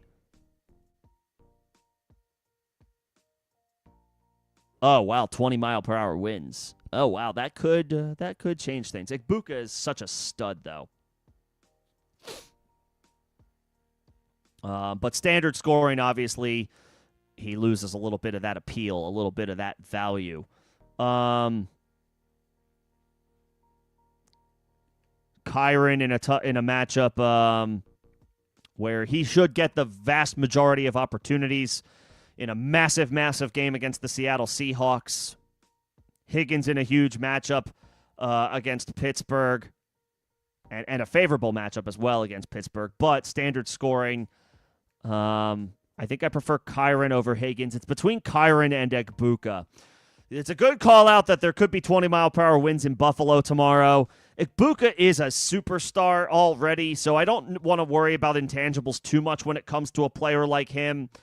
That being said, if you are worried about it, and because it's standard scoring, I'm fine if you go Kyren. I do not think Blake Corum is going to get as much work this week as he has the past couple of weeks. I do not expect this to be a blowout. I would expect the Rams to lean on Kyren, massive divisional showdown at home tomorrow. I'll take Williams in standard scoring, given the fact that it's, Igbuka could be dealing with 20-mile-per-hour winds.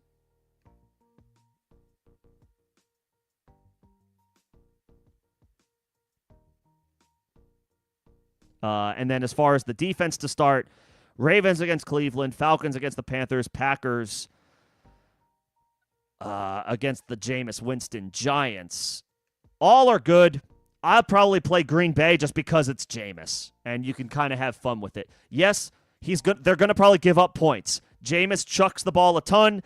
He's probably going to throw for multiple scores. So, you may have to live with that. But if there is any defense where if I had to put money on them getting a pick six tomorrow, it's the Green Bay Packers because they are playing Jameis Winston. All of these options are fine.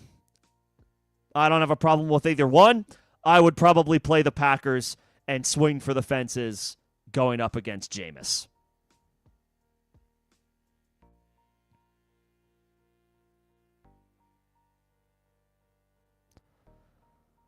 Okay.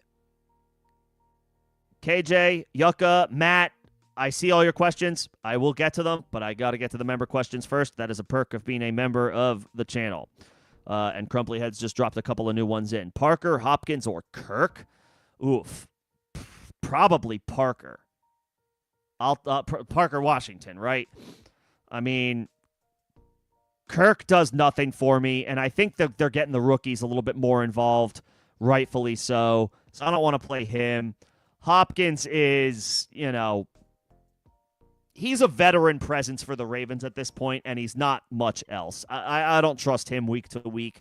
Parker Washington is a little bit more of a mainstay now in the Jaguars offense. Travis Hunter is gone for the season. Brian Thomas is coming off of an injury. Jacoby Myers is only 2 weeks with the team. I'll take Parker Washington of these names, Crumply Heads. I think he's the safest of the three. And then Chris Rodriguez or DeMercado. I'll probably go DeMercado here. I don't feel super strongly about either one. I don't trust Washington's offense even in a great matchup against Miami. I'd rather not mess around with ancillary pieces in an international game. I just feel like the chances of the Madrid game being fluky are higher than your average game that is going to be played tomorrow here back at home. Give me DeMercado. He is the lead guy. That's what it appears to be for Arizona while we wait for Trey Benson's return. Bam Knight is a change of pace guy, special teamer. Michael Carter got cut and then elevated from the practice squad. Like I think he tumbled down the totem pole a little bit, the pecking order a little bit. I think it'll be DeMercado. San Francisco doesn't have a scary defense, not without Nick Bosa and Fred Warner. I'll take DeMercado. Give me Parker of those wide receivers and give me DeMercado of those running backs. And then Greg, would I drop Keenan Allen for Parker for a rest of season stash? Honestly, sure. I don't. They're both, they're both wide receiver 4s at this point. Keenan Allen has fallen off since his hot start to begin the season. Parker Washington probably is a little bit more of a viable role with Jacksonville, a prominent role with Jacksonville compared to Keenan Allen at this point. So that's fine, Greg. I'm okay with that. I'm okay with that.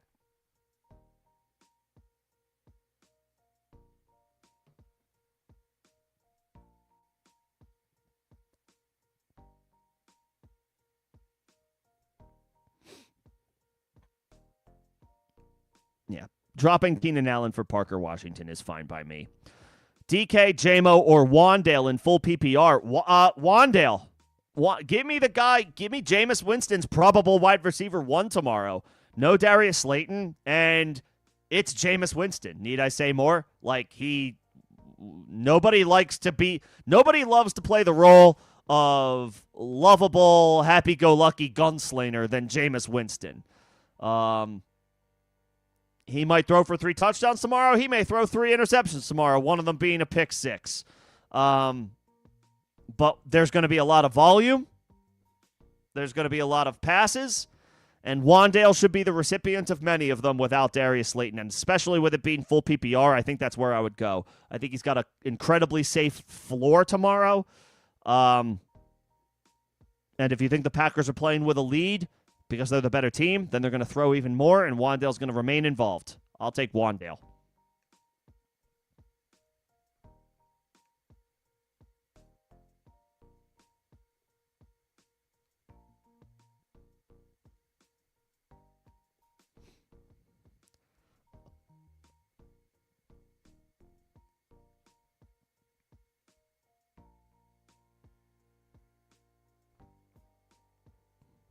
Okay.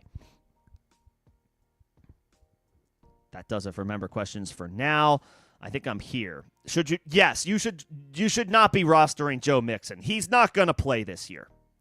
If you're in Dynasty, okay, fine. You have to hang on to him and see, how this thing plays out. But in redraft, Joe Mixon is not he's nothing. Like, if you're still holding on to him or Brandon Ayuk or any of these other guys that were like long-term stashes and holds and you're going to wait and see how things play out with injury, you can move on. Honestly, like Chris Godwin feels like he's in that territory too, even though he might be coming back sooner than later. Like, these guys are roster cloggers at this point. They are filling up IR with no hope that they will do anything of value for you at this point. There's been no updates on Mixon. Respectfully, I would have told you not to draft him at all. But I would have told you also to drop him like a month ago at least. Joe Mixon can comfortably, safely be dropped without looking back for anybody. Sure, you can throw Waller on there. Whoever's of IR eligible. If Pacheco got dropped, if Joe Burrow is still sitting out there, like anybody. Sure. Like the answer, like Waller, fine. The answer for Joe Mixon to take him out of your IR is anybody. Anybody who's IR eligible. Yeah, Mixon's cooked. He's probably not going to play this year.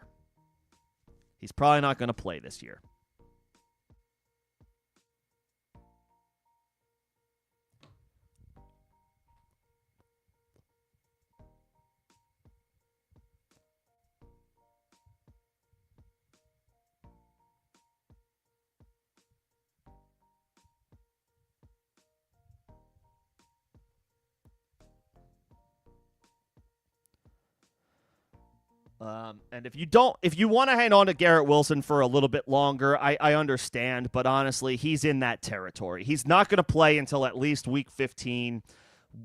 And maybe they shut him down at that point anyway. Like, are you really going to trust Garrett Wilson coming off of a 4-week absence? And honestly, it's more like a 6-week absence because he basically re-aggravated his injury without doing anything the week that he was active. Missed 2 games. Returned, did nothing because he was only able to play 19 snaps, and he's now going to miss another 4 games after that. Yeah, I think Garrett Wilson is a redraft drop. He will have basically not played in 2 months by the time you get him back, and by the time you get him back is going to be the fantasy playoffs. And are you really going to trust him then in a do-or-die situation with Justin Fields as his quarterback? I think it's okay to move on. I do. Let's see. You traded Javonte Williams for Kyren and Rashid Shaheed. Okay. I don't mind that. I'm fine with that. Picking up Shaheed and hopefully he continues to get an expanded opportunity in Seattle's offense. I mean, and you can try to trade for R.J. Harvey. Just know his value's up right now. You're going to have to pay top dollar. You're going to have to pay the price of a typical RB2. At least, if I was selling R.J. Harvey, the price just went up because Dobbins is done for probably the season. So I don't know what you have available to make a trade happen, but obviously feel free. Everyone's always feel free to try to make the moves that you want to make to acquire the players that you want. Just know that the value changed officially, with Dobbins going on IR.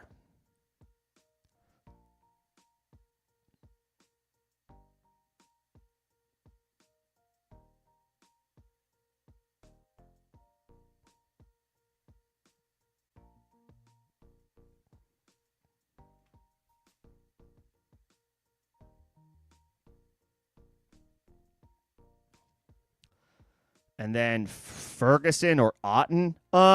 Ferguson gets the Raiders. Otten gets the Bills.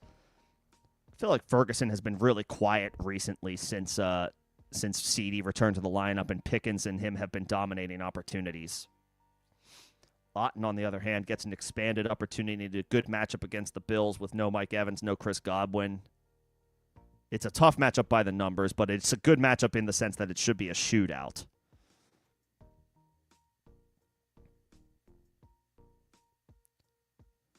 Ferguson, his past couple games.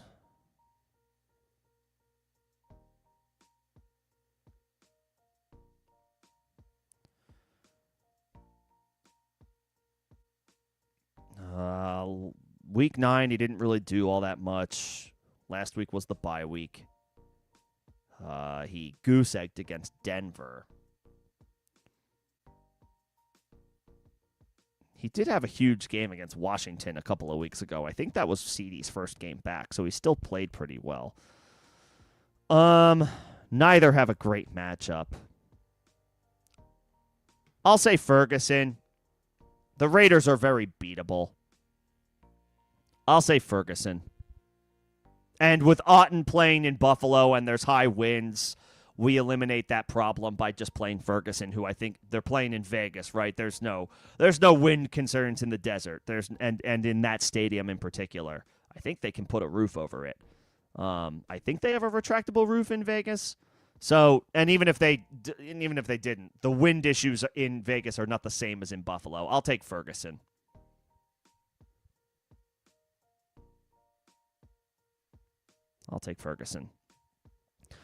You have St. Brown. Do you start JMO or Addison?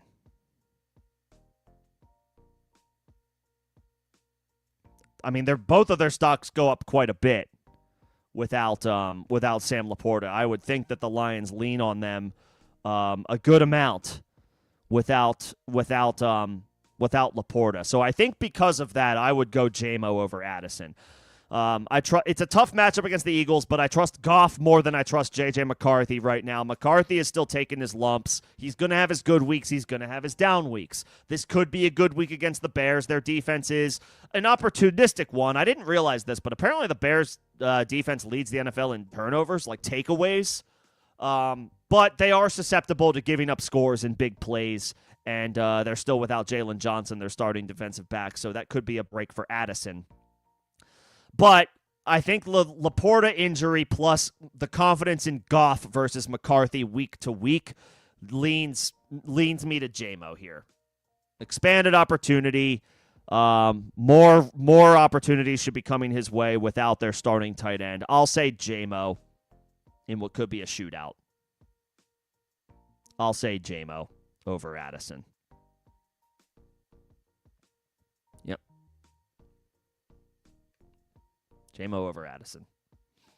Yeah. Both of those guys are, their floors just got much safer, much stronger without Laporta for at least the next 4 games.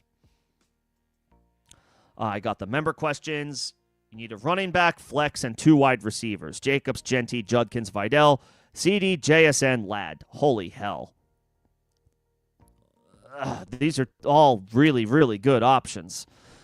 Your running back should be Josh Jacobs because he's the best running back of this group.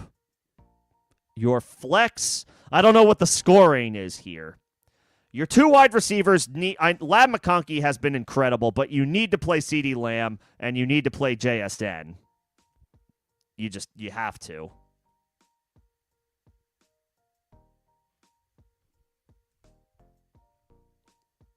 Yeah, you have to play JSN.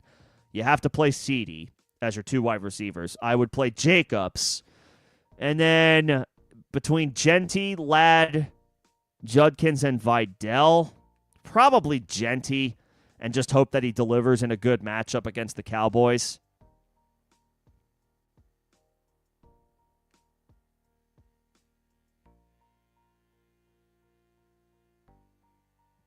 Yeah. Jacobs, Genty, CeeDee, JSN. That's where I would go. A lot of good options. Start Darnold or Jacoby Brissett. Probably Jacoby. It's a good matchup against San Francisco by the numbers. Darnold could be in a shootout tomorrow against the Rams, but it is a tough matchup on the road. At least Jacoby's at home. He will be without Marvin Harrison tomorrow, so that does hurt a little bit.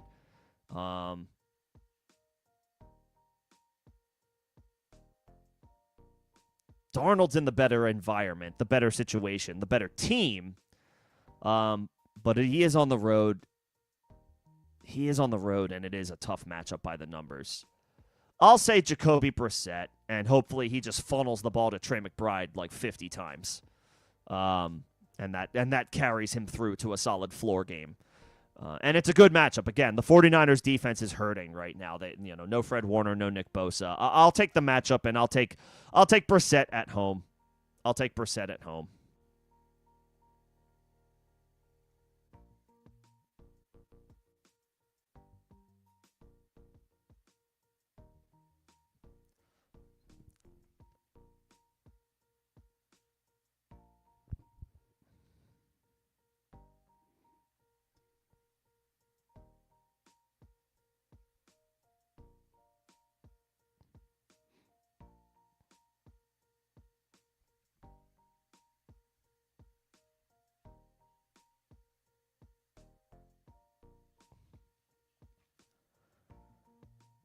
Let's see. Started Henderson. Nice. That you're well on your way to a good performance. Hopefully your opponent just doesn't go haywire tomorrow. Would I take a risk and start Jaylen Warren over Love in full PPR in Superflex? That is an interesting question. And I've been, he's been pretty lackluster, Jordan Love has. It's tough to bench a quarterback for a running back in Superflex. Warren is in a spectacular matchup tomorrow against Cincinnati. Love is in a good matchup tomorrow, too, against the Giants. But, he pretty much is down to Christian Watson and Romeo Doubs. We can't trust Dontavian Wicks. They don't have Tucker Kraft. They still are without Jaden Reed. I mean, they're pretty banged up. And the Packers offense hasn't been good recently.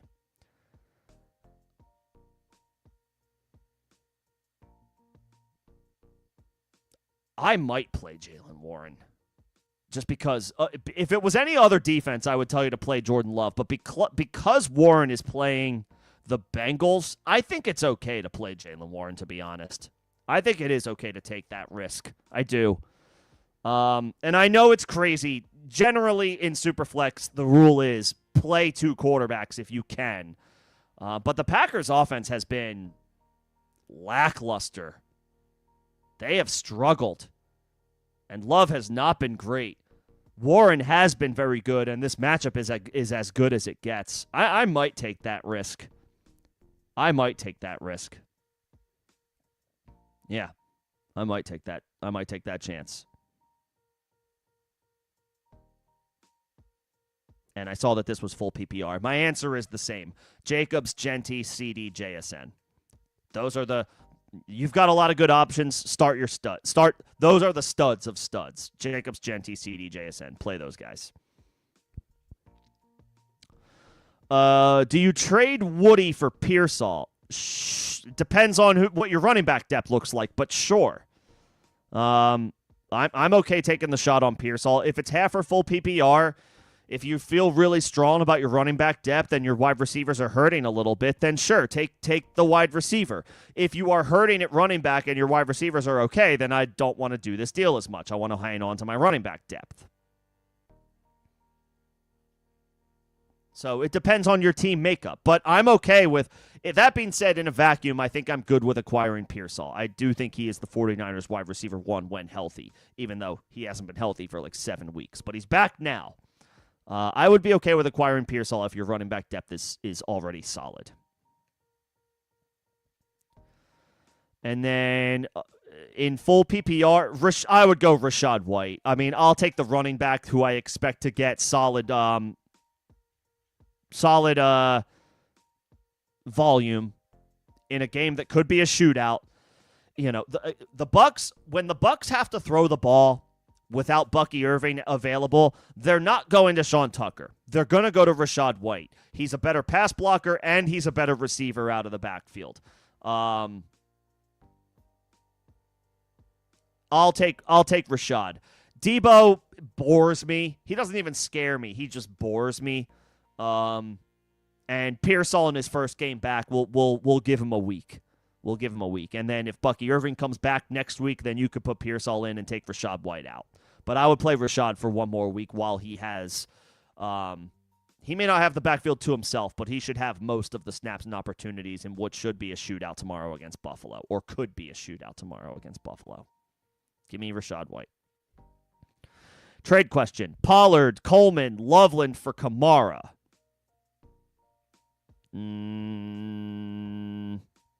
That feels like a lot to give up for a guy who isn't really doing all that much anymore. And Pollard, Coleman, Loveland, these are all just kind of boring names, but it is a 3-for-1 for another guy who just hasn't been like that great.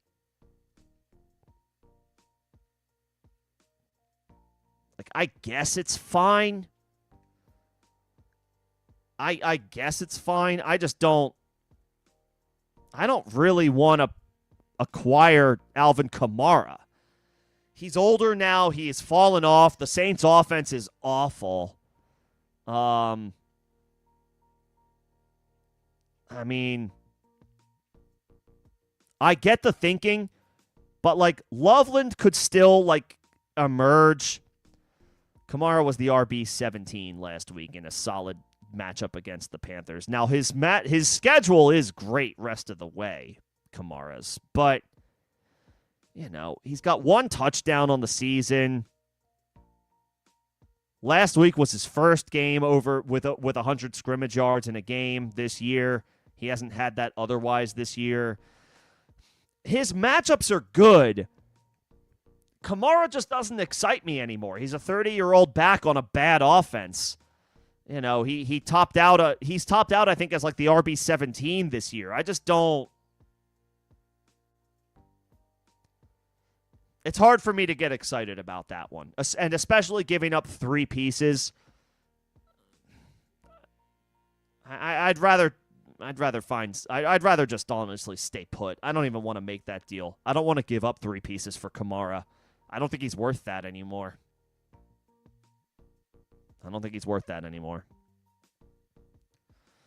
Pivot off of McPherson to Santos. I would probably pick up Pinheiro. Pinheiro's been good. And there's no weather concerns. They're playing in Arizona tomorrow. That's going to be nice and warm and dry, right? There's no funny business weather going on in Phoenix or Glendale. They're in Glendale, Arizona. Nothing, no funny business, right? It is raining there. Wow, it is raining there. But they're in a dome. They also are in a dome, so it doesn't matter. They can close that roof. I'll take Pinheiro if he's available as your kicker. That's fine with me. That's fine with me.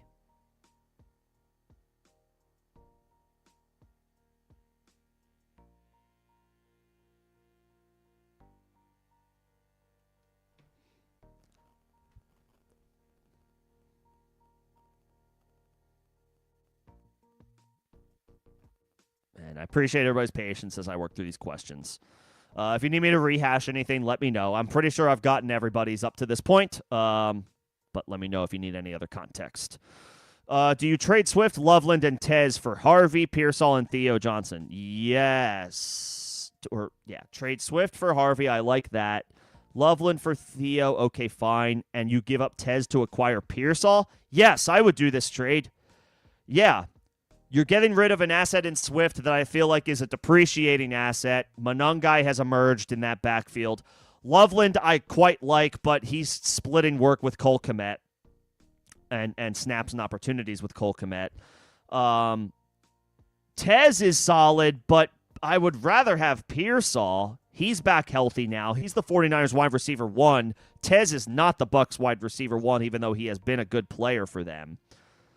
Yes, I would do this trade. If you are acquiring Harvey, the Harvey side, then yes, I would like to do this deal. I'm good with it. I'm good with that. I'd rather have Harvey than Swift. I'd rather have Pearsall than Tez. Loveland versus Theo, that's kind of a push for me.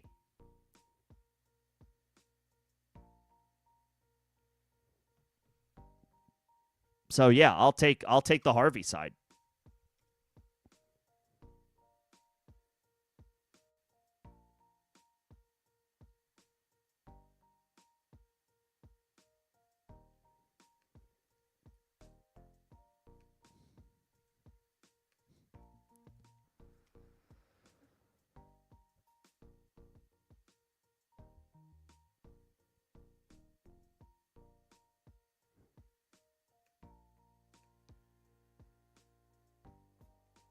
Trade deadline.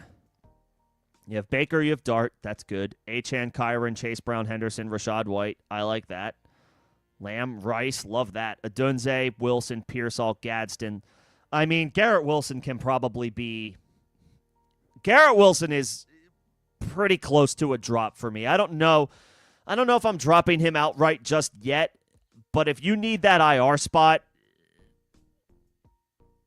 like, think about it. Anybody who's still holding Garrett Wilson, I mean, he didn't play for 2 weeks, and then he came back, and he played for 19 snaps before he re-aggravated the injury. He goose-egged. He didn't do anything on those 19 snaps in his return. Now he's on injured reserve. He's going to end up basically having missed 7 weeks of football. By the time the fantasy playoffs start, that's when he would theoretically come back if the Jets don't just shut him down outright, which they absolutely could. It's an officially lost season for them. What are you going to do? Play Garrett Wilson in the first round of the playoffs? Coming off of a 7-week absence, basically, with Justin Fields as his quarterback? It's going to be really hard to put him in his lineup, in your lineup. Given all of that. Garrett Wilson is approaching drop territory.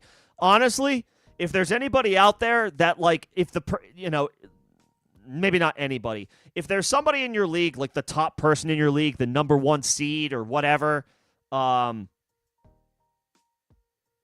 might be willing to take a stash shot, on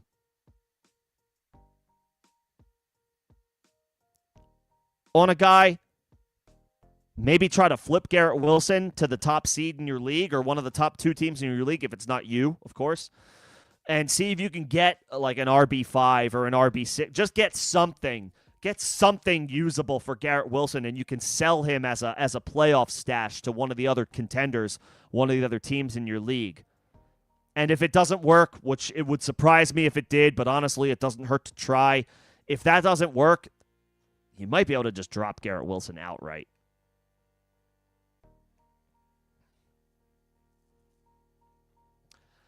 You're going against Henderson this week. I am sorry for your misfortune.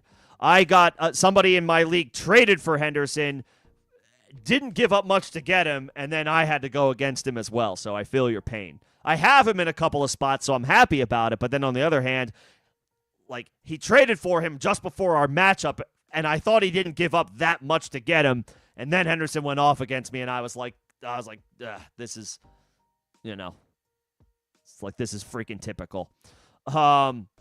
Since you're going against that, you maybe feel like maybe you need to be kind of aggressive, right, and swing for the fences. Harvey or Marks, I mean, the upside play is Harvey. He's the swing for the fences.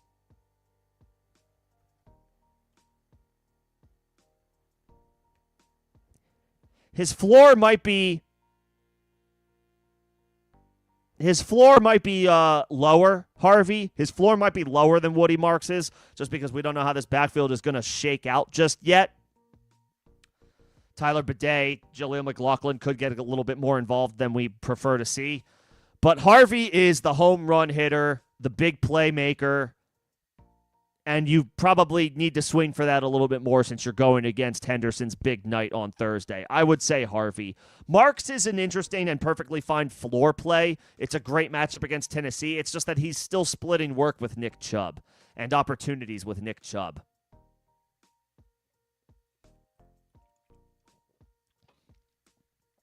I'll take Harvey. Wow, Oklahoma beat Alabama. I missed most of that game. I know Ty Simpson threw a pick 6.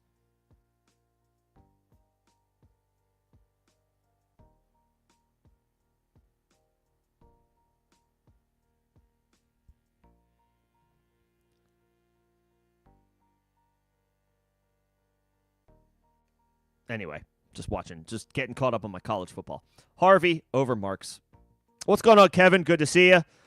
Smart to trade for Laporta in Dynasty. Sure, if you can. I mean, it's Dynasty. Laporta is a top 5 or 6 dynasty tight end. He might be higher than that, to be honest.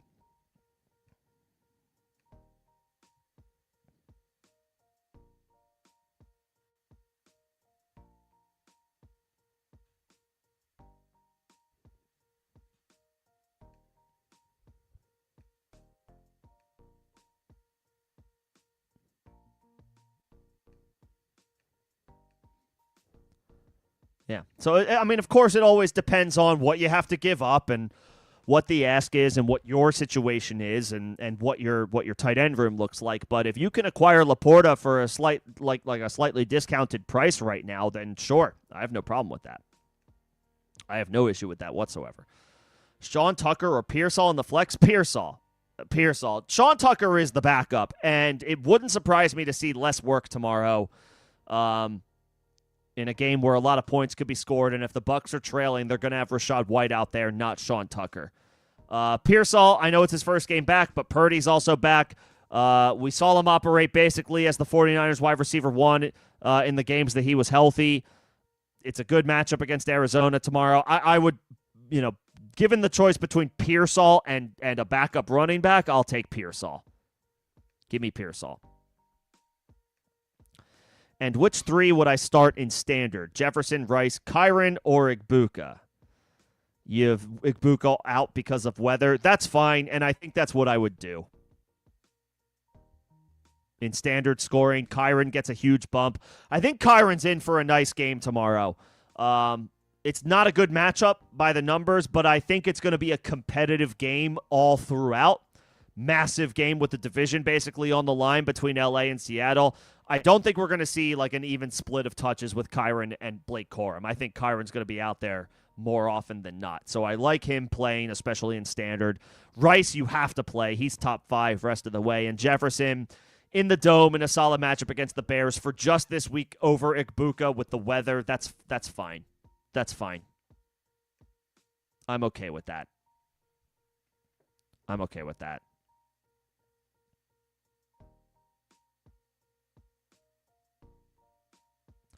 And there have been no new injury updates that I haven't already discussed and gone over earlier today. Really quickly, as we approach the end of the chat, or I'm getting caught up to the chat. This will be the final international game of the season tomorrow, an early game between the Dolphins and the Commanders. I will not be live for Start Sit Help tomorrow, but I will be around and online early in the morning if you need me for anything for last-minute thoughts. You can ask me a question in the form of a comment on this stream or any videos or streams on the channel. You can also join me in Discord, where I will be answering questions if any pop up tomorrow. Evergreen invite, second link in the description of this live stream and all videos and streams on the channel. You can join for free. I will be available during Dolphins Commanders to take questions over there if any last-minute start-sit questions pop up. Tua or Geno? Oof. I mean, I guess Tua. I don't really want to play either. I mean, Geno's in a great matchup against the Cowboys. But Geno has been awful this year. Tua hasn't been good either, but at least, he can throw the ball to Devon Achane. He can throw the ball to Jalen Waddle. I know Geno can throw it to Brock Bowers, but it's been a rough go of it for him this year.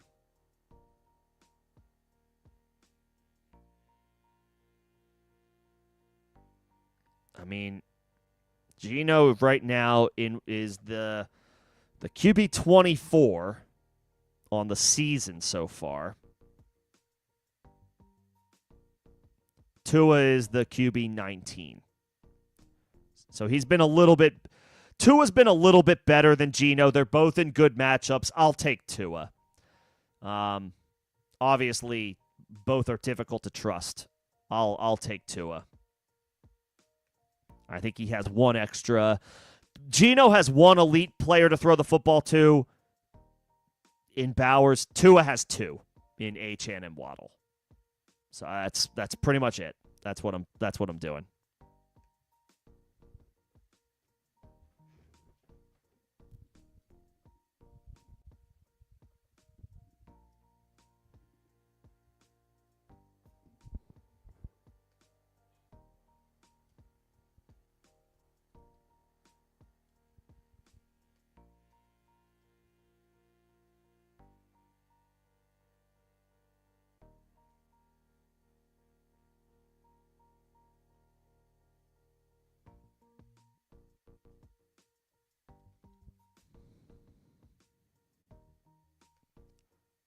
And what's this question? Who's the first name?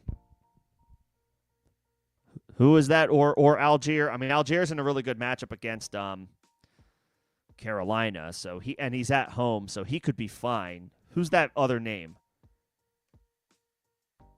Let me know who that other name is, and I can follow up. Pearsall or Harvey. This is where I would go Harvey. I do like Pearsall tomorrow, or I like Pearsall in general, but it is his first game back. I like him more than dart throws. Like Sean Tucker's a dart throw, so I would take Pearsall over him. But Harvey's got a chance to be the 1A for Denver tomorrow with no J.K. Dobbins. I'll take the shot on Harvey over Pearsall for at least 1 week. I'll take Harvey. Oh, Spears, Tajay Spears. That's a tough matchup for Spears tomorrow against Houston. I like Tajay Spears as an individual talent. But this is a really, really difficult matchup for them. And he's splitting work evenly with Pollard. I'll say Allgeier. I will say Allgeier over Tajay Spears. And again, I like Tajay Spears. He's a talented player, but he's on a brutal offense, an abysmal offense, and he's still splitting opportunities with Tony Pollard. And it's a bad, bad matchup tomorrow against the Houston Texans, about as bad as it gets for opposing running backs.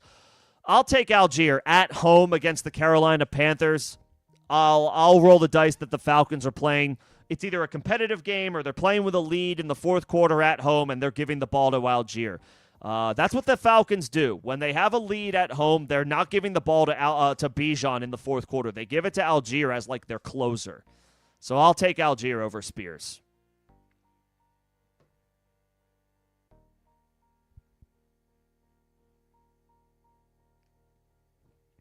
Keenan or Trey Tucker? Tucker. Keenan Allen has done nothing for like a month now. He has fallen way off. He got off to an incredible start this year. And since then, he's like fallen. Keenan Allen has fallen behind Gadsden in the pecking order. And I don't mean to make that sound like a slight at Gadsden. He's been incredible. But that's just my point. Keenan Allen is behind Ladd McConkey. He's behind Quentin Johnston. And now he's behind Oronde Gadsden. He's like fourth in the pecking order. Trey Tucker is going to be a starter in a great matchup. I know Geno hasn't been great, but at least Tucker should be able to make a couple of plays against a bad Cowboys secondary. I'll take Tucker. Tucker's got a much better opportunity, clear-cut, starter should see starter snaps and opportunities. Keenan Allen is a little bit more of a situational player.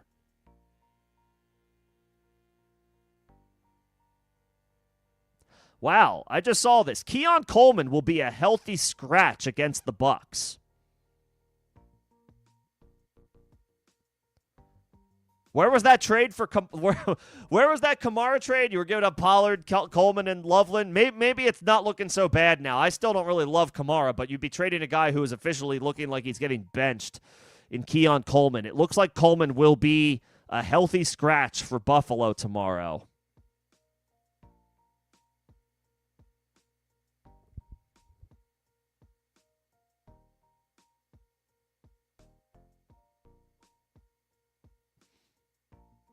It's interesting.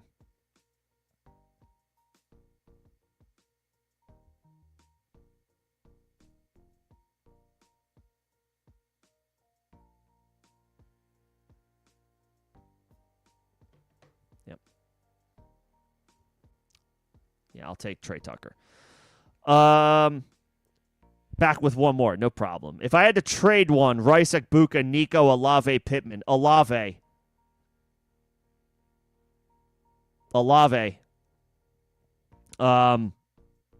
He's on the worst offense of these guys. That's pretty much all it comes down to. Good player, really talented player in Chris Olave. I'll take all of these guys. Their quarterbacks, their offenses, their overall situations are all better. They're all better. It's Dynasty. Probably still Olave. New Orleans is the farthest away right now from having a sure thing at quarterback, and they might fix it this offseason if they can get the number 1 overall pick or one of the top 3 picks, and they can end up with one of the top prospects, whether it's Mendoza, whether it's Ty Simpson, if there's somebody else that they like. But then, of course, that guy has to work out at the NFL level, and he's going to be starting in a pretty precarious situation next year. New Orleans is not great on offense right now. I mean, yeah, I don't want to trade Rice. I don't want to trade Ibuka. I don't want to trade Nico. I mean, Pittman would be the other one in Dynasty to consider trading. He's a little bit older. He's had some injury history. Not terribly, but, he's had a bit of an injury history. Pittman would be the other one, I guess. Olave, I think, is younger than him and probably still a better prospect long-term. But Pittman helps you win this year, I think, a little bit more than Olave does just because of how much the Saints offense holds him back. And I know he popped last week. He had a nice catch, long catch for a touchdown. I just don't trust the Saints offense week to week. I'm not chasing that touchdown. So, Olave or Pittman, but those first 3 names I'm definitely keeping. Tez or Debo? I'm not really feeling Debo, but I guess... he's going to get all the work that he can handle. Tez's issue is the weather. We might have weather problems. We may have if we have 20-mile-per-hour winds tomorrow in Buffalo, that's going to be that's going to be tough to navigate. That's going to be tough to deal with.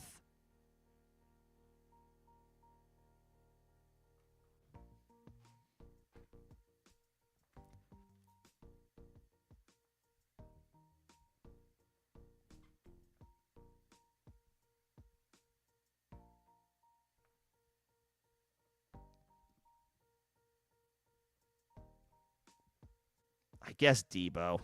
I guess Debo. I had to think about it for a second. I guess Debo.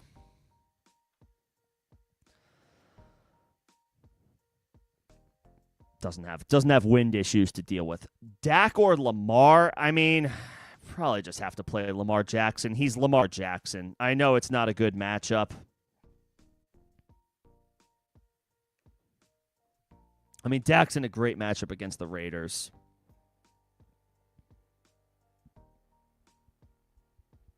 But I mean, it's Lamar. It's Lamar, and I know it's not a good matchup against Cleveland, but it's Lamar freaking Jackson. I have to play Lamar. I have to play Lamar. Charbonnet, Monangai, or Pollard? Charbonnet. At least he's the goal line back. At least he's the goal line back for Seattle. So you're just kind of hoping that he falls into the end zone. Monangai is still, he's a little tough to trust, and it's a tougher matchup. And Pollard is playing the Houston Texans. That is the worst possible matchup for opposing running backs, and the Titans' offense stinks. I'll play Charbonnet. You just hope that he gets on the goal line for Seattle in a big matchup against the Rams. I'll take Charbonnet.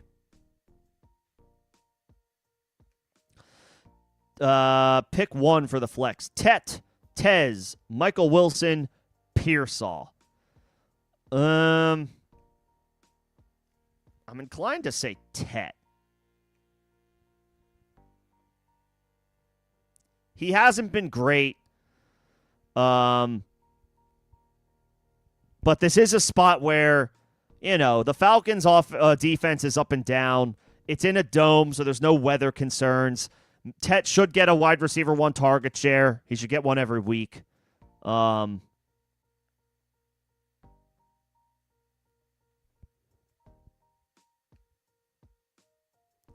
Pearsall wasn't coming off of like a 7-game absence, he would probably be the name that I suggest here, but it is a little tough to trust him after basically being out for 2 months.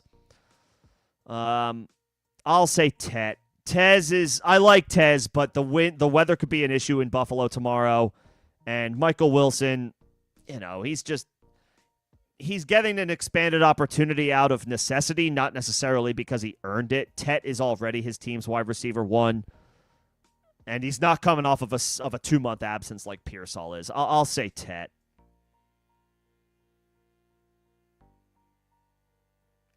Nix or Caleb, this is clear for me. Bo Nix has not been playing well, so I don't want to play Bo Nix.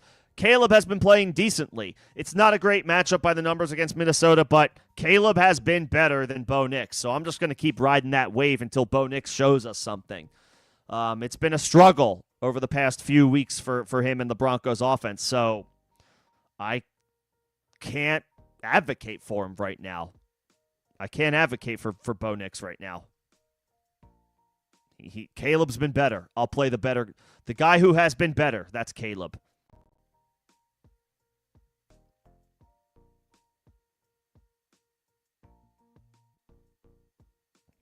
You have Nico, Devontae. I would tell you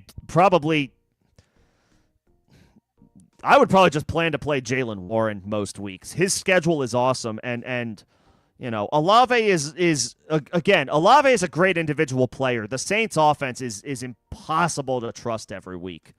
We can of course make matchup based calls each week, but I would plan to play Jaylen Warren as many times as you can over the next 4 to 6 weeks. His schedule is very good. I think it's more like 3 to 4 weeks, actually. I think his playoff schedule is a little tougher. For the next 3 to 4 weeks, Jaylen Warren is a guy that I want in my lineup. And then Stafford or Flacco. I mean, I don't know how you can't. I don't think you can go away from Matthew Stafford. He's been the best. He's been one of the best quarterbacks in the NFL this year. He's in the MVP race. He's in the MVP discussion. I mean, yeah, Flacco's in a good spot, but Stafford has been lights out this year. You have to play Stafford.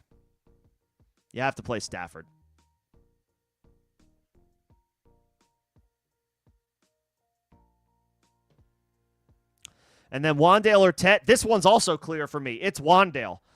Jameis Winston is in. He's going to chuck the ball 50 times. He might throw 5 interceptions, but he's going to gunsling it. And Darius Slayton is out. Expanded, increased opportunity for Wan'Dale in a game where the Giants are 7-point dogs. They're going to be throwing the ball. Wan'Dale's going to be heavily involved, especially without Slayton. And Jameis is going to chuck it. Jameis is going to chuck it until the cows come home. So I will take the volume. I will take Wan'Dale. It's a tougher matchup for Tet, tougher to trust in that offense. I like Wan'Dale quite a bit tomorrow. I'll play Wan'Dale.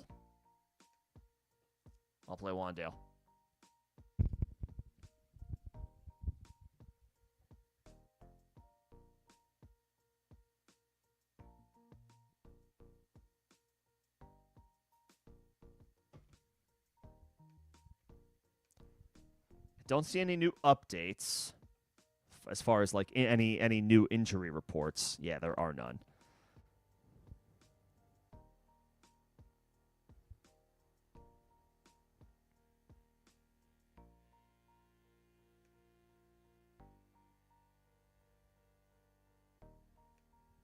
Okay. I guess that might do it. We are at the end of the chat. I'll hang on for another couple of minutes in case there are any last-minute questions. We'll be shutting down here shortly. But I appreciate everybody coming in and hanging out this evening. Again, one more time, no Sunday morning stream because there is one more international game tomorrow, the Dolphins and the Commanders from Madrid. I will be available in Discord to answer any last-second questions. If you guys want to join in, if you're a part of it, great. If you're not, Evergreen invite, second link in the description of this live stream. It is a free invite. You can join and ask questions over there, or you can hit me with any questions in the form of a comment on any videos on the channel. Aaron Jones over Tracy for sure. Better matchup, better player, more confident that he has a 1A role. Tracy splits with Devin Singletary. Not Tracy, Aaron Jones. And I'll just you just followed up. Bench Tracy. Just that's easy for me, to be completely honest with you. Bench Tracy. Aaron Jones is a better player. Gets 1A opportunities. Tracy splits with Devin Singletary. Woody splits with Nick Chubb, but Woody looks like the better player right now, and he's in a much better matchup against the Tennessee Titans. Like, that's a very, very favorable matchup for Woody. I'll play the matchup, and in Woody, and I'll play the better player in Aaron Jones. Bench Tyrone Tracy. He can comfortably be left out of your lineup. Okay. Just want to give a quick thank you to all of my members that I saw today. I saw Greg. I saw Nino. I saw Jake. I saw E111. Thank you for your patience. I know I missed a couple of things initially. I saw Bobby. I saw Crumply Heads. I saw Evan. And I think those are all of the members that I saw. Yeah, those are all of them. And Kevin. I saw Kevin as well. Sorry about that. Kevin popped in and asked a Dynasty question. That's right. Yep. Those were all of my members. Appreciate it. Appreciate all the support. And everybody for coming in and hanging out this evening to talk shop, talk ball. Obviously, best of luck tomorrow in Week 11. We're in the critical weeks ahead of the fantasy playoffs, so we need to get those wins and clinch those playoff berths. I will be back on Tuesday for waiver wire help and any general thoughts ahead of Week 12. I can't believe we're talking about Week 12, but we are here. 6 p.m. Eastern on Tuesday. I'm happy to talk shop then based on the fallout and what takes place this weekend. But I think that'll do it for me tonight. You guys know how to find me. Ask a question in the form of a comment on any video or join me in Discord. You can find all details in any description of any video or stream on the channel. Best of luck tomorrow. Thanks, everybody, for your time and your patience. Enjoy the rest of your evening. Thanks, all.